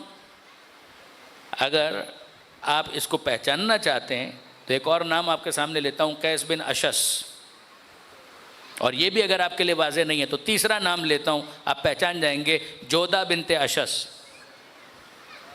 یہ ایک ہی فیملی ہے، محمد بن اشعث، قیس بن اشعث اور جودہ بنت اشعث، ایک مسلم بن عقیل کا قاتل، ایک یہاں پر، اور جودہ بنت اشعث آپ جانتے ہیں کہ امام حسن مجتبیٰ کے قتل میں شامل۔ تو اس نے کہا کہ آپ یزید کی بیعت کیوں نہیں کر لیتے؟ تو اب اس کا مطلب یہ ہے کہ تمہارا تو کوئی مسئلہ نہیں ہے نا، یعنی تم اپنے کسی ایشو کے لیے تو میرے سامنے تلوار نہیں لہرا رہے، اس کا مطلب تو یہ ہے کہ تم یزیدی بن کر یزید کی وکالت کرتے ہوئے، یزید کے سپاہی بنتے ہوئے میرے مقابلے پر آئے ہو، پھر تو یہی ہوا نا معاملہ۔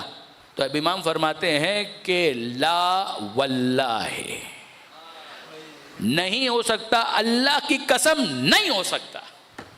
یہ اگر تم مجھ سے مطالبہ کر رہے ہو تو سنو، علی کا بیٹا اعلان کرتا ہے کہ لا واللہ، اللہ کی قسم نہیں ہو سکتا، لا اعطیکم بیدی اعطاء الذلیل، میں کسی ذلیل کی طرح سے اپنا ہاتھ ان کے ہاتھ پر نہیں رکھوں گا، میں کسی ذلیل کی طرح سے اپنا ہاتھ ان کے ہاتھ پر نہیں رکھوں گا، ولا اقر اقرار العبید، اور میں کسی غلام کی طرح سے کبھی بھی بیعت نہیں کروں گا، نہ اپنا ہاتھ ان کے ہاتھ پر رکھوں گا اور نہ ہی کسی غلام کی طرح سے کوئی اقرار کروں گا، ناممکن۔ یہ حسین بول رہے ہیں، یہ حسین بول رہے ہیں، میں ذلت قبول نہیں کر سکتا، یہ میرے لیے ناممکن ہے۔ یہ وہی موقف ہے کہ جو حسین نے پہلے دن سے بیان کیا تھا۔ امام نے پہلے بھی یہ کہا تھا کہ ان الدعی ابن الدعی قد رکض بین اثنتین، کہ یہ بد نسب جو خود بھی بد نسب کی اولاد ہے۔ یہ امام مظلوم کا انداز تو دیکھیے، ان الدعی ابن الدعی، یہ بد نسب جو خود بھی بد نسب کی اولاد ہے، قد رکض بین اثنتین، اس نے مجھے دو آپشنز دیے ہیں، دو آپشنز، کہ یا میں اسے چن لوں یا اسے چن لوں، بین السلہ والذلہ، کہ یا میں ذلت قبول کروں، ذلت، ہیوملیشن، ڈسگریس، اردو میں بھی یہ لفظ استعمال ہوتا ہے، یا میں اس کو قبول کر لوں، اور یا پھر اگر میں ذلت قبول نہیں کرتا تو پھر کیا قبول کروں؟ بین السلہ والذلہ۔ دوسرا آپشن ہے سلہ۔ سلہ کہتے ہیں تلواروں کی آنچ کو برداشت کرنا، جنگ کے لیے تیار ہو جانا، زخم کو برداشت کرنا، قتل ہونے کو برداشت کرنا، کہ یہی دو آپشن ہے نا، بین السلہ والذلہ، کہ یا میں تلواروں کی آنچ برداشت کروں اور یا میں ذلت برداشت کروں۔ تو حسین کا اعلان ہے، ہیہات من الذلہ، ہیہات من الذلہ، ہیہات دور ہے، دور ہے، ہم آل محمد سے دور ہے، الذلہ، ذلت ہم آل محمد سے دور ہے، ہم میدان میں کٹ کر شہید ہو جانا قبول کر سکتے ہیں، ذلت قبول نہیں کر سکتے۔ یہ جو امام مظلوم نے کہا، اس کے بعد امام نے خراج تحسین پیش کیا، خراج تحسین پیش کیا، اور کیا الفاظ ہیں امام کی؟ میں ذلت قبول نہیں کر سکتا، کیوں؟ اس لیے کہ نہ خدا کا قرآن مجھے ذلت قبول کرنے کی اجازت دیتا ہے، نہ مجھے خدا کا قرآن ذلت قبول کرنے کی اجازت دیتا ہے، 1، نہ مصطفیٰ کا فرمان مجھے ذلت قبول کرنے کی اجازت دیتا ہے، 2، نہ خدا کا قرآن نہ مصطفیٰ کا فرمان۔ اور پھر شہزادی کو جو خراج تحسین پیش کیا، نہ قرآن نہ مصطفیٰ کا فرمان، نہ وہ گود جس میں میں پل کر بڑا ہوا ہوں، اس آگوش زہرا کی حرارت مجھے اجازت نہیں دیتی کہ میں ذلت کو قبول کروں۔ یہ شیر زہرا کی توہین ہوگی اگر میں ذلت کو قبول کروں۔ تو قتل ہونا ذلت نہیں ہے، قتل ہونا خدا کی راہ میں ذلت نہیں ہے، خدا کی راہ میں قتل ہونا ذلت نہیں ہے، ورنہ خدا یہ کیوں کہتا ہے، گمان بھی نہ کرنا کہ جو اللہ کی راہ میں قتل کیے گئے ہیں وہ مردہ ہیں، بل احیاء، وہ زندہ ہیں، عند ربہم یرزقون، وہ اپنے رب کے پاس مسلسل رزق پا رہے ہیں۔ تم یہ سمجھتے ہو کہ سر تن سے جدا کر کے نوک نیزہ پر بلند کر کے تم نے ذلیل کیا، یہ تمہارا گناہ کبیرہ تھا، یہ تمہارا شرک تھا، یہ تمہارا کفر تھا، مگر مظلوم کو اس بات پر کوئی شرمندگی نہیں ہے کہ حق کی راہ میں اس نے ظلم کے آگے سرنڈر نہیں کیا اور بالآخر تاج شہادت کو اپنے سر پر سجایا۔ برادران عزیز، یہ ہے حسین ابن علی کا خطبہ۔ اس کے بعد جناب زہیر کا خطبہ ہے۔ جناب زہیر کے خطبے کے بعد جناب بریر کا ایک چھوٹا سا خطبہ ہے۔ اس کے بعد جناب حر بن یزید رعائی منقلب ہو کر حسین ابن علی کے قدموں پر اپنا سر رکھ دیتے ہیں۔ پھر اس کے بعد حر کا خطبہ ہے۔ پھر حر کے خطبے کے بھی بعد ایک وقت آتا ہے کہ عمر سعد کی طرف سے پہلا تیر رہا کیا جاتا ہے۔ یہ اعلان جنگ ہے، اور اوائل جنگ کے بعد 10 افراد کی شہادت ہوتی ہے اس پورے پروسیس میں، اور پھر اس کے بعد حملہ اولا ظہر سے 1 گھنٹہ پہلے، کہ جس میں امام کے 50 ساتھی ایک ساتھ شہید ہوتے ہیں۔ اس حملہ اولا کے بعد ظہر کے وقت تک اس پورے پیریڈ کے اندر 6-7 اور امام کے ساتھی ہیں جو شہید ہوتے ہیں، یہاں تک کہ جب ظہر کا وقت آتا ہے اور امام کے بعد ساتھی کہتے ہیں فرزند رسول دل چاہتا ہے کہ ایک اور نماز آپ کے پیچھے پڑھ کر پھر خدا کی بارگاہ میں جائیں۔ ابو سمامہ سائدی تو حسین ابن علی دعائیں دیتے ہیں، تو نے نماز کو یاد کیا، اللہ تجھے نماز گزاروں میں قرار دے۔ مگر اس موقع پر نماز کے لیے بھی یزیدی فوج نے جنگ کو ملتوی نہیں کیا۔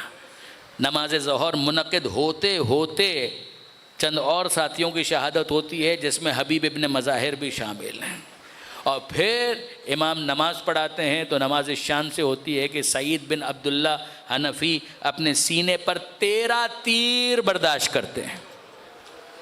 اور کیا عجیب سنکرونائزیشن ہے، کیا عجیب ویو لینگتھ ہے، کیا عجیب الائنمنٹ ہے کہ یہاں حسین کی نماز مکمل ہوتی ہے اور وہاں سعید گرتے ہیں، اور جب سعید گرتے ہیں تو حسین ابن علی ان کا سر اپنی آغوش میں لے کر جب اظہار محبت کرتے ہیں تو سعید آنکھیں کھول کر کہتے ہیں حل وفی تو یہ اپنا رسول اللہ،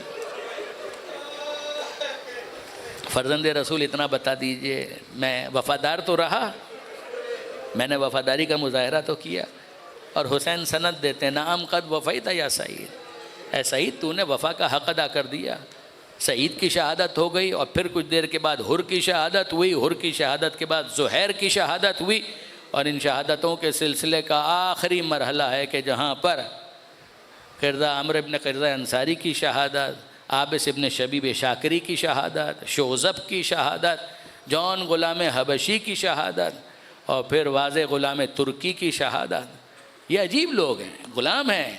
واضح غلام ترکی سید سجاد کے غلام ہیں، اور جب یہ شہید ہوئے تھے، ایک جملہ ان کے لیے بھی عرض کر دوں کہ جب یہ شہید ہوئے میدان میں اور اتنے زخمی ہو گئے تھے کہ آنکھیں تو بند ہو چکی مگر بھی سانسیں چل رہی تھیں، تو حسین ابن علی غلام ہیں، مگر انہوں نے کام ایک عجیب کیا جو اپنے عزیزوں میں سے بھی سب کے ساتھ نہیں کیا، اور وہ کام عجیب یہ کیا، اس غلام کی آنکھیں بند تھی، حسین قریب آئے، اپنا رخسار اس کے رخسار پر رکھ دیے۔ کیا قدردانی ہے، کیا عزت افزائی ہے حسین کی طرف سے اپنے اس مجاہد کی، اس کے رخسار پر اپنا رخسار رکھ دی۔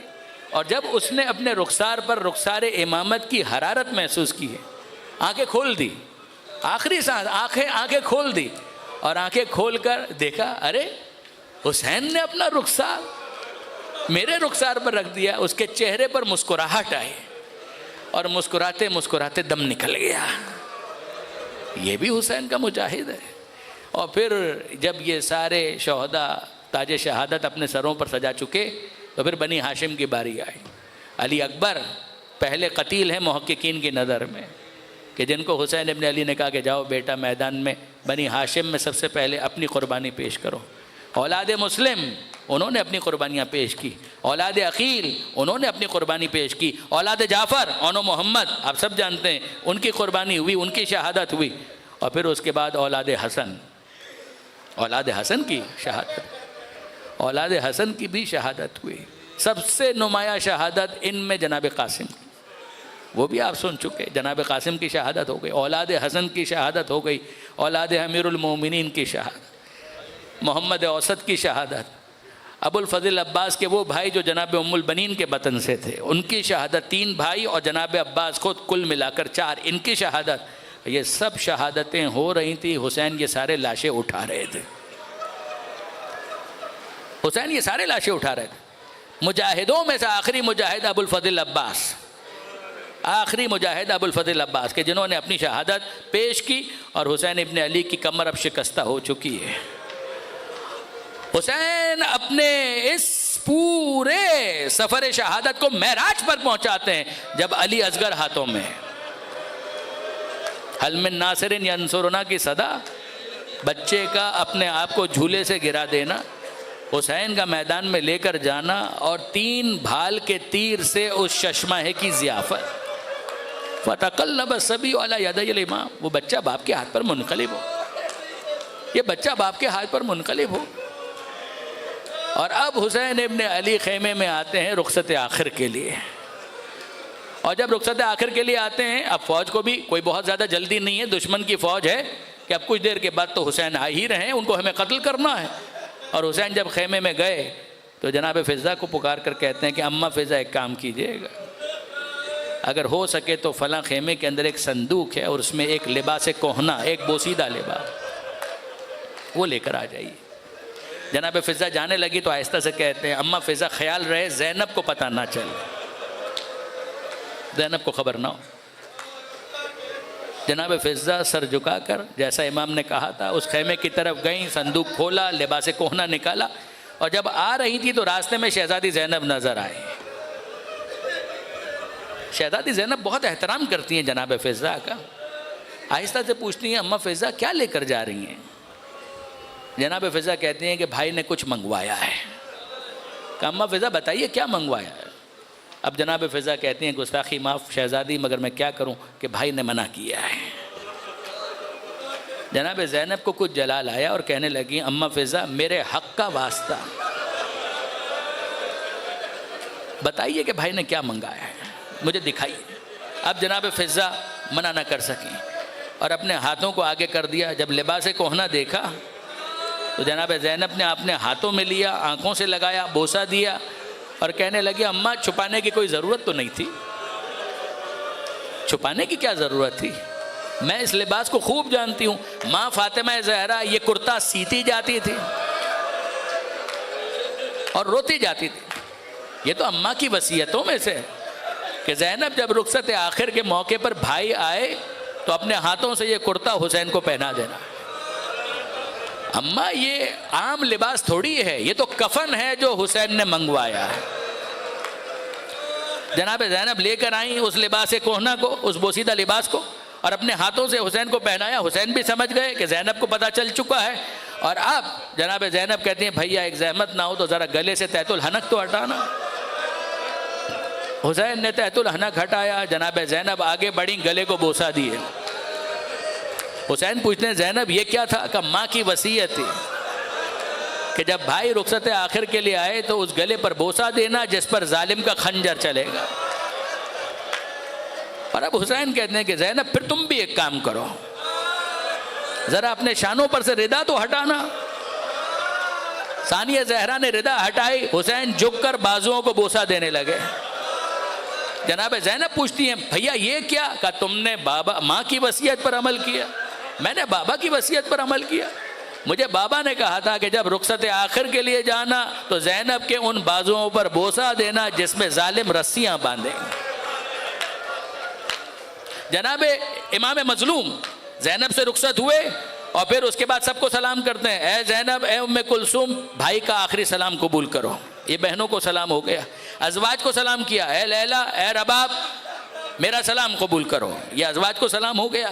پھر اس کے بعد بیٹیوں کو مخاطب کیا، اے کبرا، اے سکینہ، بابا کا سلام قبول کرو، یہ بیٹیوں کو سلام ہو گیا۔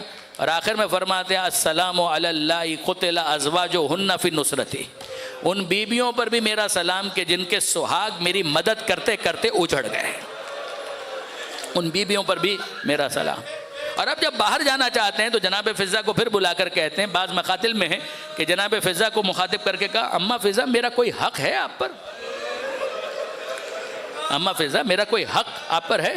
جناب فضہ محبت کے ساتھ فرماتی ہیں اے حسین تمہیں میں نے اپنی گودیوں میں کھلایا ہے، میں نے تمہیں اپنی گودی میں کھلایا ہے، تمہارا مجھ پر وہی حق ہے کہ جو ایک بیٹے کا ماں پر ہوتا ہے۔ کہ اماں فضہ ایک کام کہوں کر سکیں گی؟ کہو حسین کیا چاہتے ہو؟ کہ اماں اگر ہو سکے میری سکینہ کا خیال رکھے۔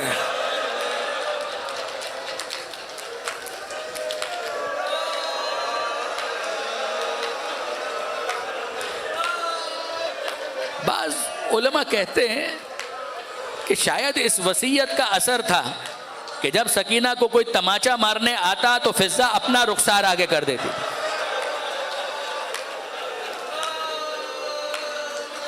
کتنی مرتبہ فضہ بچا سکی میں نہیں کہہ سکتا. اگر ہر دفعہ بچا پاتی تو سکینہ کے گالوں پر سرخ نشان نہ ہوتے. اور اب حسین جب خیمے سے باہر نکلے اور ذوالجناح پر سوار ہوئے اور مقتل میں جانا چاہتے ہیں تو ذوالجناح نے آگے بڑھنے سے انکار کر دیا. حسین نے اپنے لبوں کو ذوالجناح کے کانوں سے نزدیک کر کے کہا ذوالجناح یہ آخری زحمت ہے, اب اس کے بعد زحمت نہیں ہے, یہ آخری زحمت ہے. مگر ذوالجناح اپنی زبان بے زبانی سے متوجہ کرتا ہے. حسین پیچھے مڑ کر دیکھتے ہیں تو نظر آتا ہے کہ گھوڑے کی پچھلی ٹانگوں سے لپٹی ہوئی سکینہ فریاد کرے. اور کیا فریاد ہے؟ اے ذوالجناح میرے بابا کو مقتل میں نہ لے جا. صبح سے جو گیا وہ پلٹ کر واپس نہ آیا. اے ذوالجناح میرے بابا کو مقتل میں نہ لے جا. حسین ذوالجناح سے زمین کربلا پر آئے, بچی کو گود میں لیا اور کہنے لگے داعینی سکینہ لعلی آتیک بالماء, سکینہ مجھے جانے دے شاید میں تیرے لیے پانی لا سکوں. جیسے ہی سکینہ نے پانی کا نام سنا کہنے لگی بابا میں پانی کا ذکر تک نہیں کروں گے, مجھے پانی نہیں چاہیے. میرے چچا عباس بھی یہی کہہ کر گئے تھے, نہ پانی آیا نہ چچا عباس واپس آئے, بابا مجھے پانی نہیں چاہیے. حسین کہتے ہیں سکینہ تو سینے پر سونے کی عادی ہے نا, آج صبح سے تجھے بابا کے سینے کی حرارت نہیں ملی, میں کچھ دیر کے لیے ریگزار کربلا پر لیٹ جاتا ہوں, تو میرے سینے پر اپنا رخسار رکھ دے شاید تجھے نیند آ جائے. حسین کربلا کی ریت پر لیٹے, بچی نے اپنا رخسار بابا کے سینے پر رکھا, آنکھ لگی اور آنکھ کھلی. اور اب سکینہ کہتی ہیں بابا ذرا مجھے گود سے تو اتاریے. حسین نے گود سے اتار دیا, کہا جائیے بابا خدا حافظ,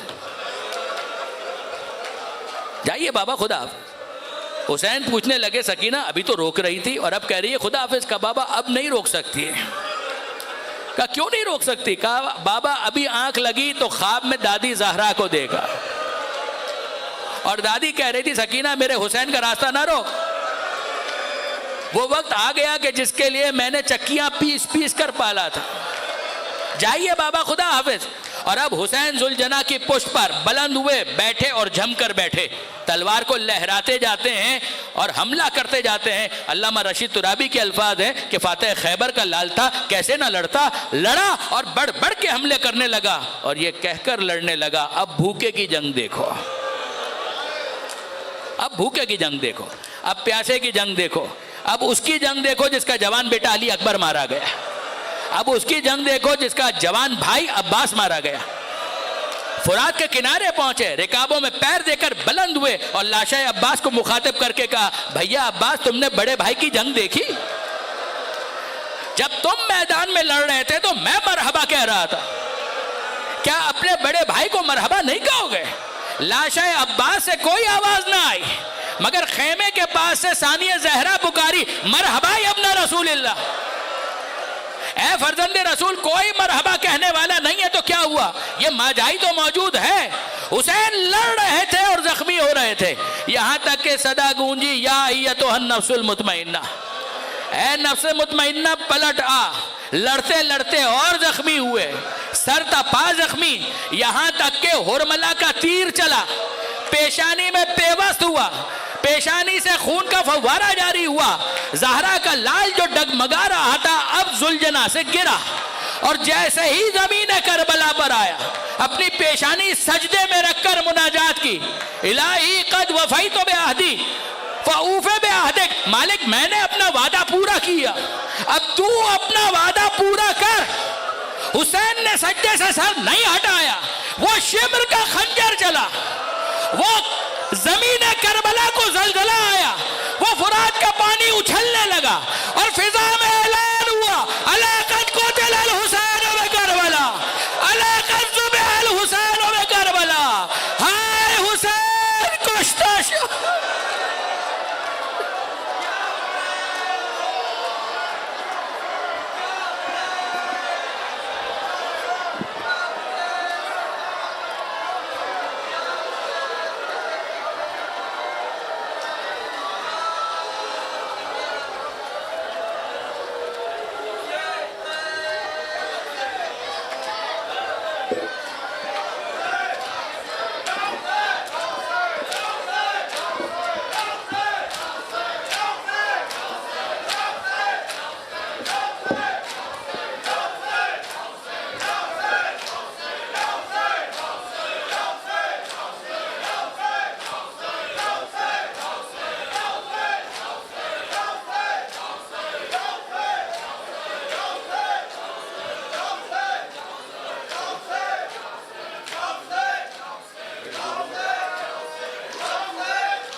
یا حسین یا حسین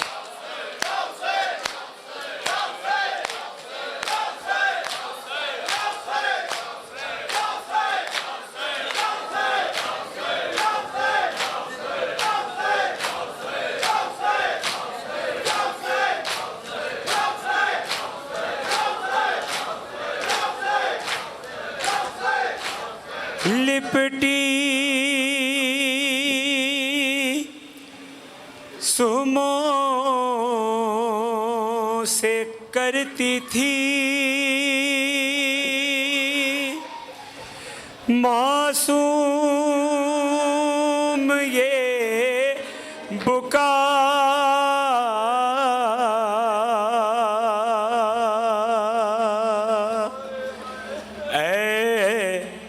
ذوالجنا اے ذوالجنا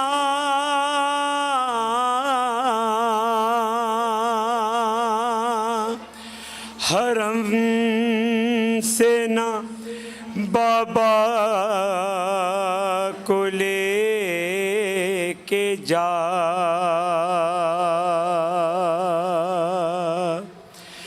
ہائے بابا کو نہ لے جا میرے بابا کے ذوالجنا یا حسین یا حسین یا حسین یا حسین یا حسین یا حسین یا حسین یا حسین یا حسین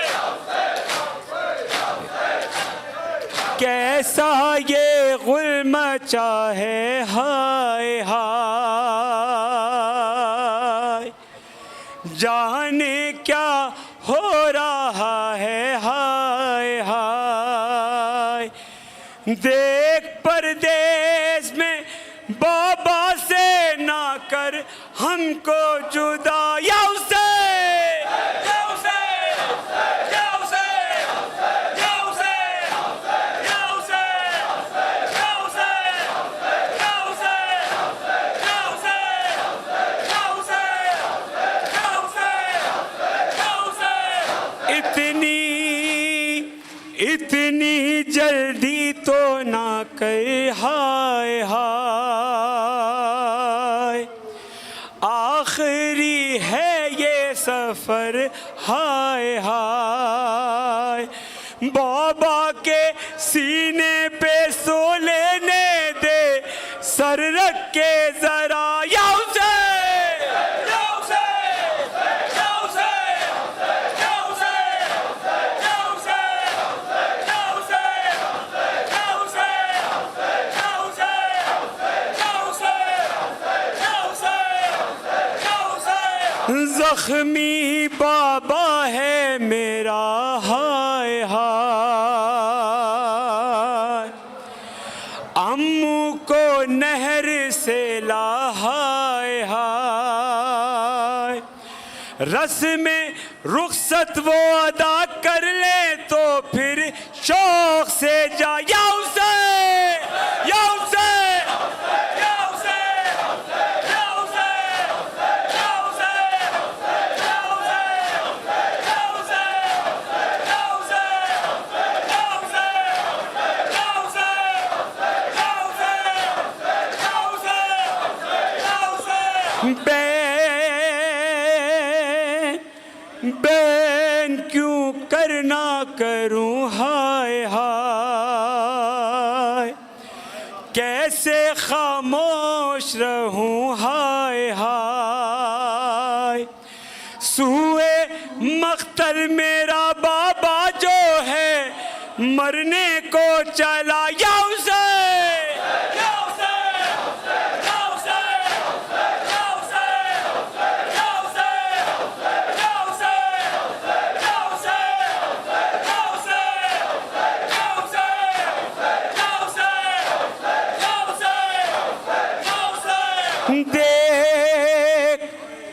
دیکھ روتی ہے پھوپھی ہائے ہائے کے در پہ کھڑی ہائے ہائے، ایک بہن کو تو نہ کر بھائی سے غربت میں جدا، یا حسین یا حسین یا حسین یا حسین یا حسین یا حسین یا حسین یا حسین یا حسین یا حسین یا حسین تجھ کو زہرا کی قسم ہائے ہائے،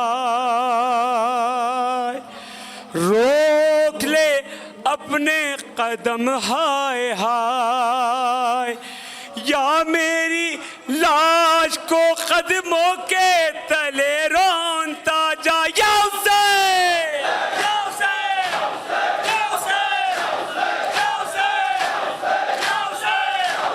یا حسین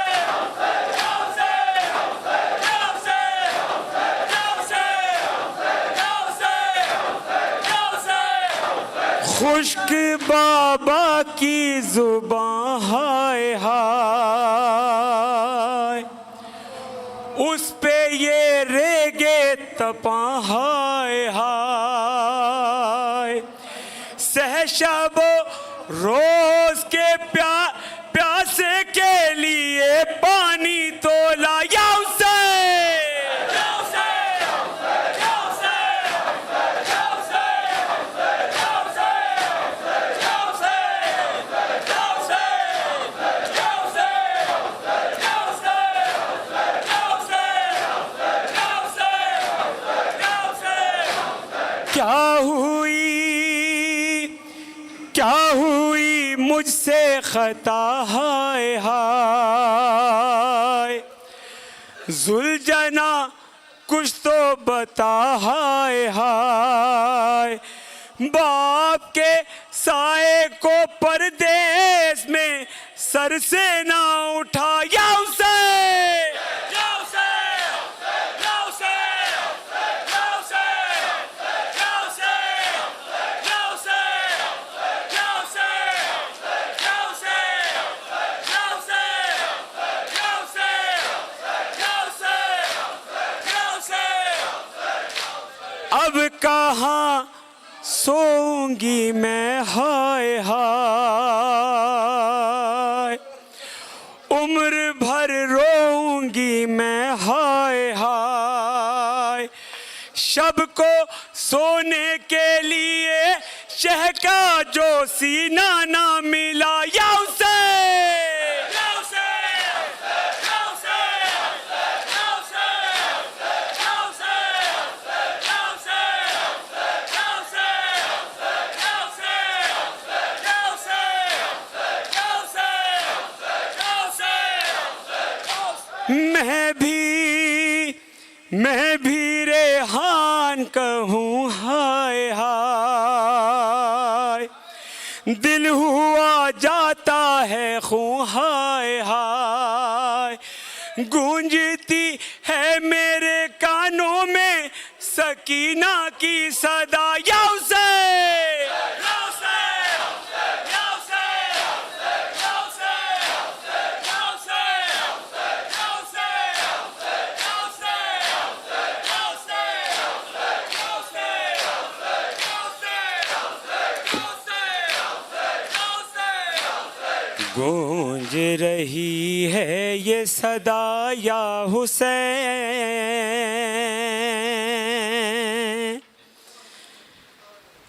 تجھ کو لعینوں نے ستایا حسین، 3 شب و روز کا پیاسا حسین،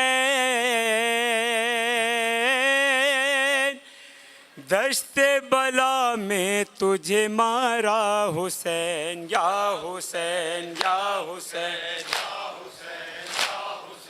یا حسین یا حسین یا حسین یا حسین، بھیج کے خط تجھ کو بلایا گیا،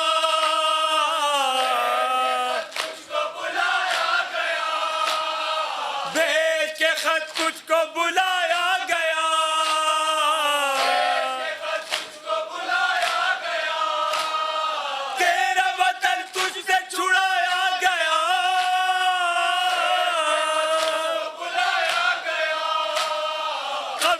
نانا کی ہٹایا گیا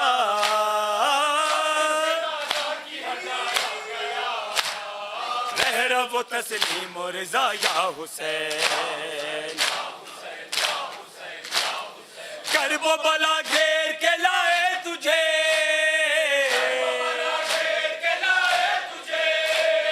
تیرے عزیز و رفقا ساتھ تھے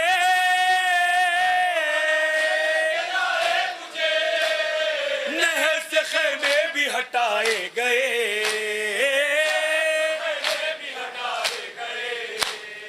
عذر ذرا بھی نہ ہوا یا حسین کیا شب عاشور کا ہنگام تھا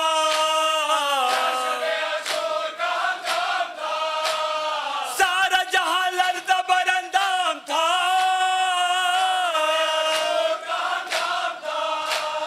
تجھ کو عبادت سے فقط کام تھا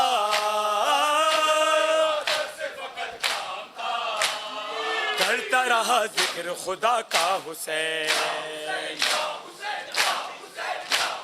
صبح دہم کا ہو بھلا کیا بیان دینے لگا جب تیرا اکبر اذان جیسے تھی آواز نبی بے گمان کرب و بلا تھی کہ مدینہ حسین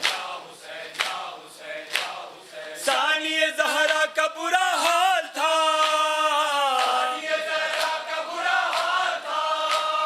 جب کہ تدارک نہ کوئی بن پڑا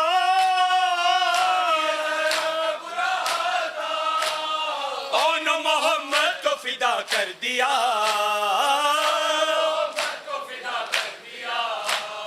اس پہ بھی تو بچ نہ سکا یا حسین مادر قاسم کا جگر دیکھیے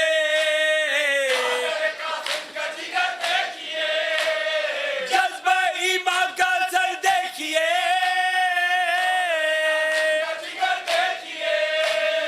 دیر دیا رن میں پسر دیکھیے جو ہوا پامال جفا یا حسین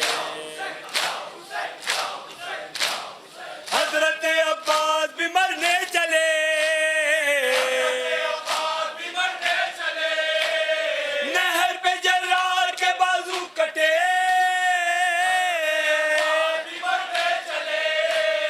تھام کے آپ اپنی کمر رہ گئے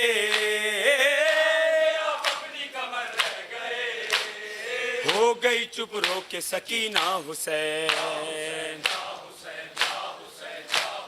ہو گئے رخصت جو شبیہ رسول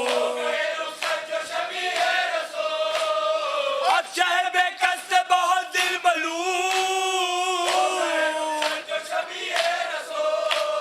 آئی کہیں سے یہ صدائے بطول میں تیری ہمت پہ فدا یا حسین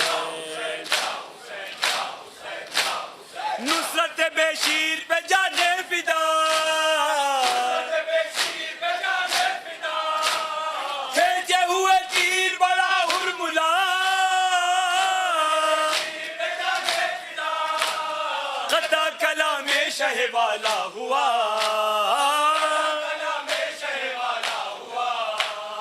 سوئے فلک آپ نے دیکھا حسین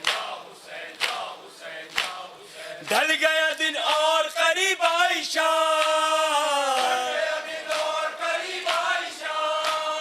پھر تو اکیلے تھے امام انا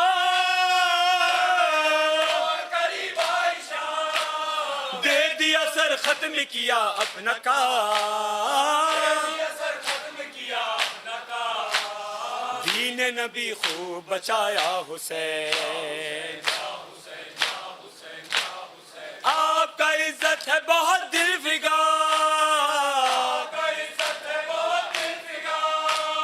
سر پہ غم و رنج و مصائب کا بار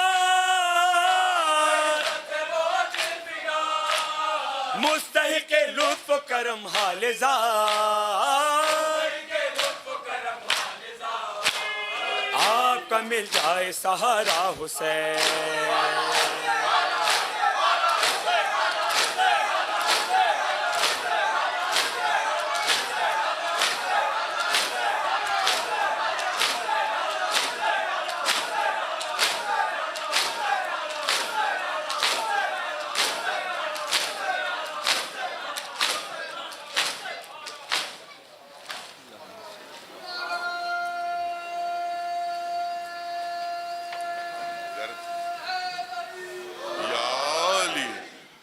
مجلس صبح عاشور کی مجلس صبح 3:45 پہ شروع ہوگی انشاءاللہ. مولانا محمد علی نقوی صاحب مصائب بیان فرمائیں گے اور 4:45 پہ اعمال شروع ہوں گے انشاءاللہ.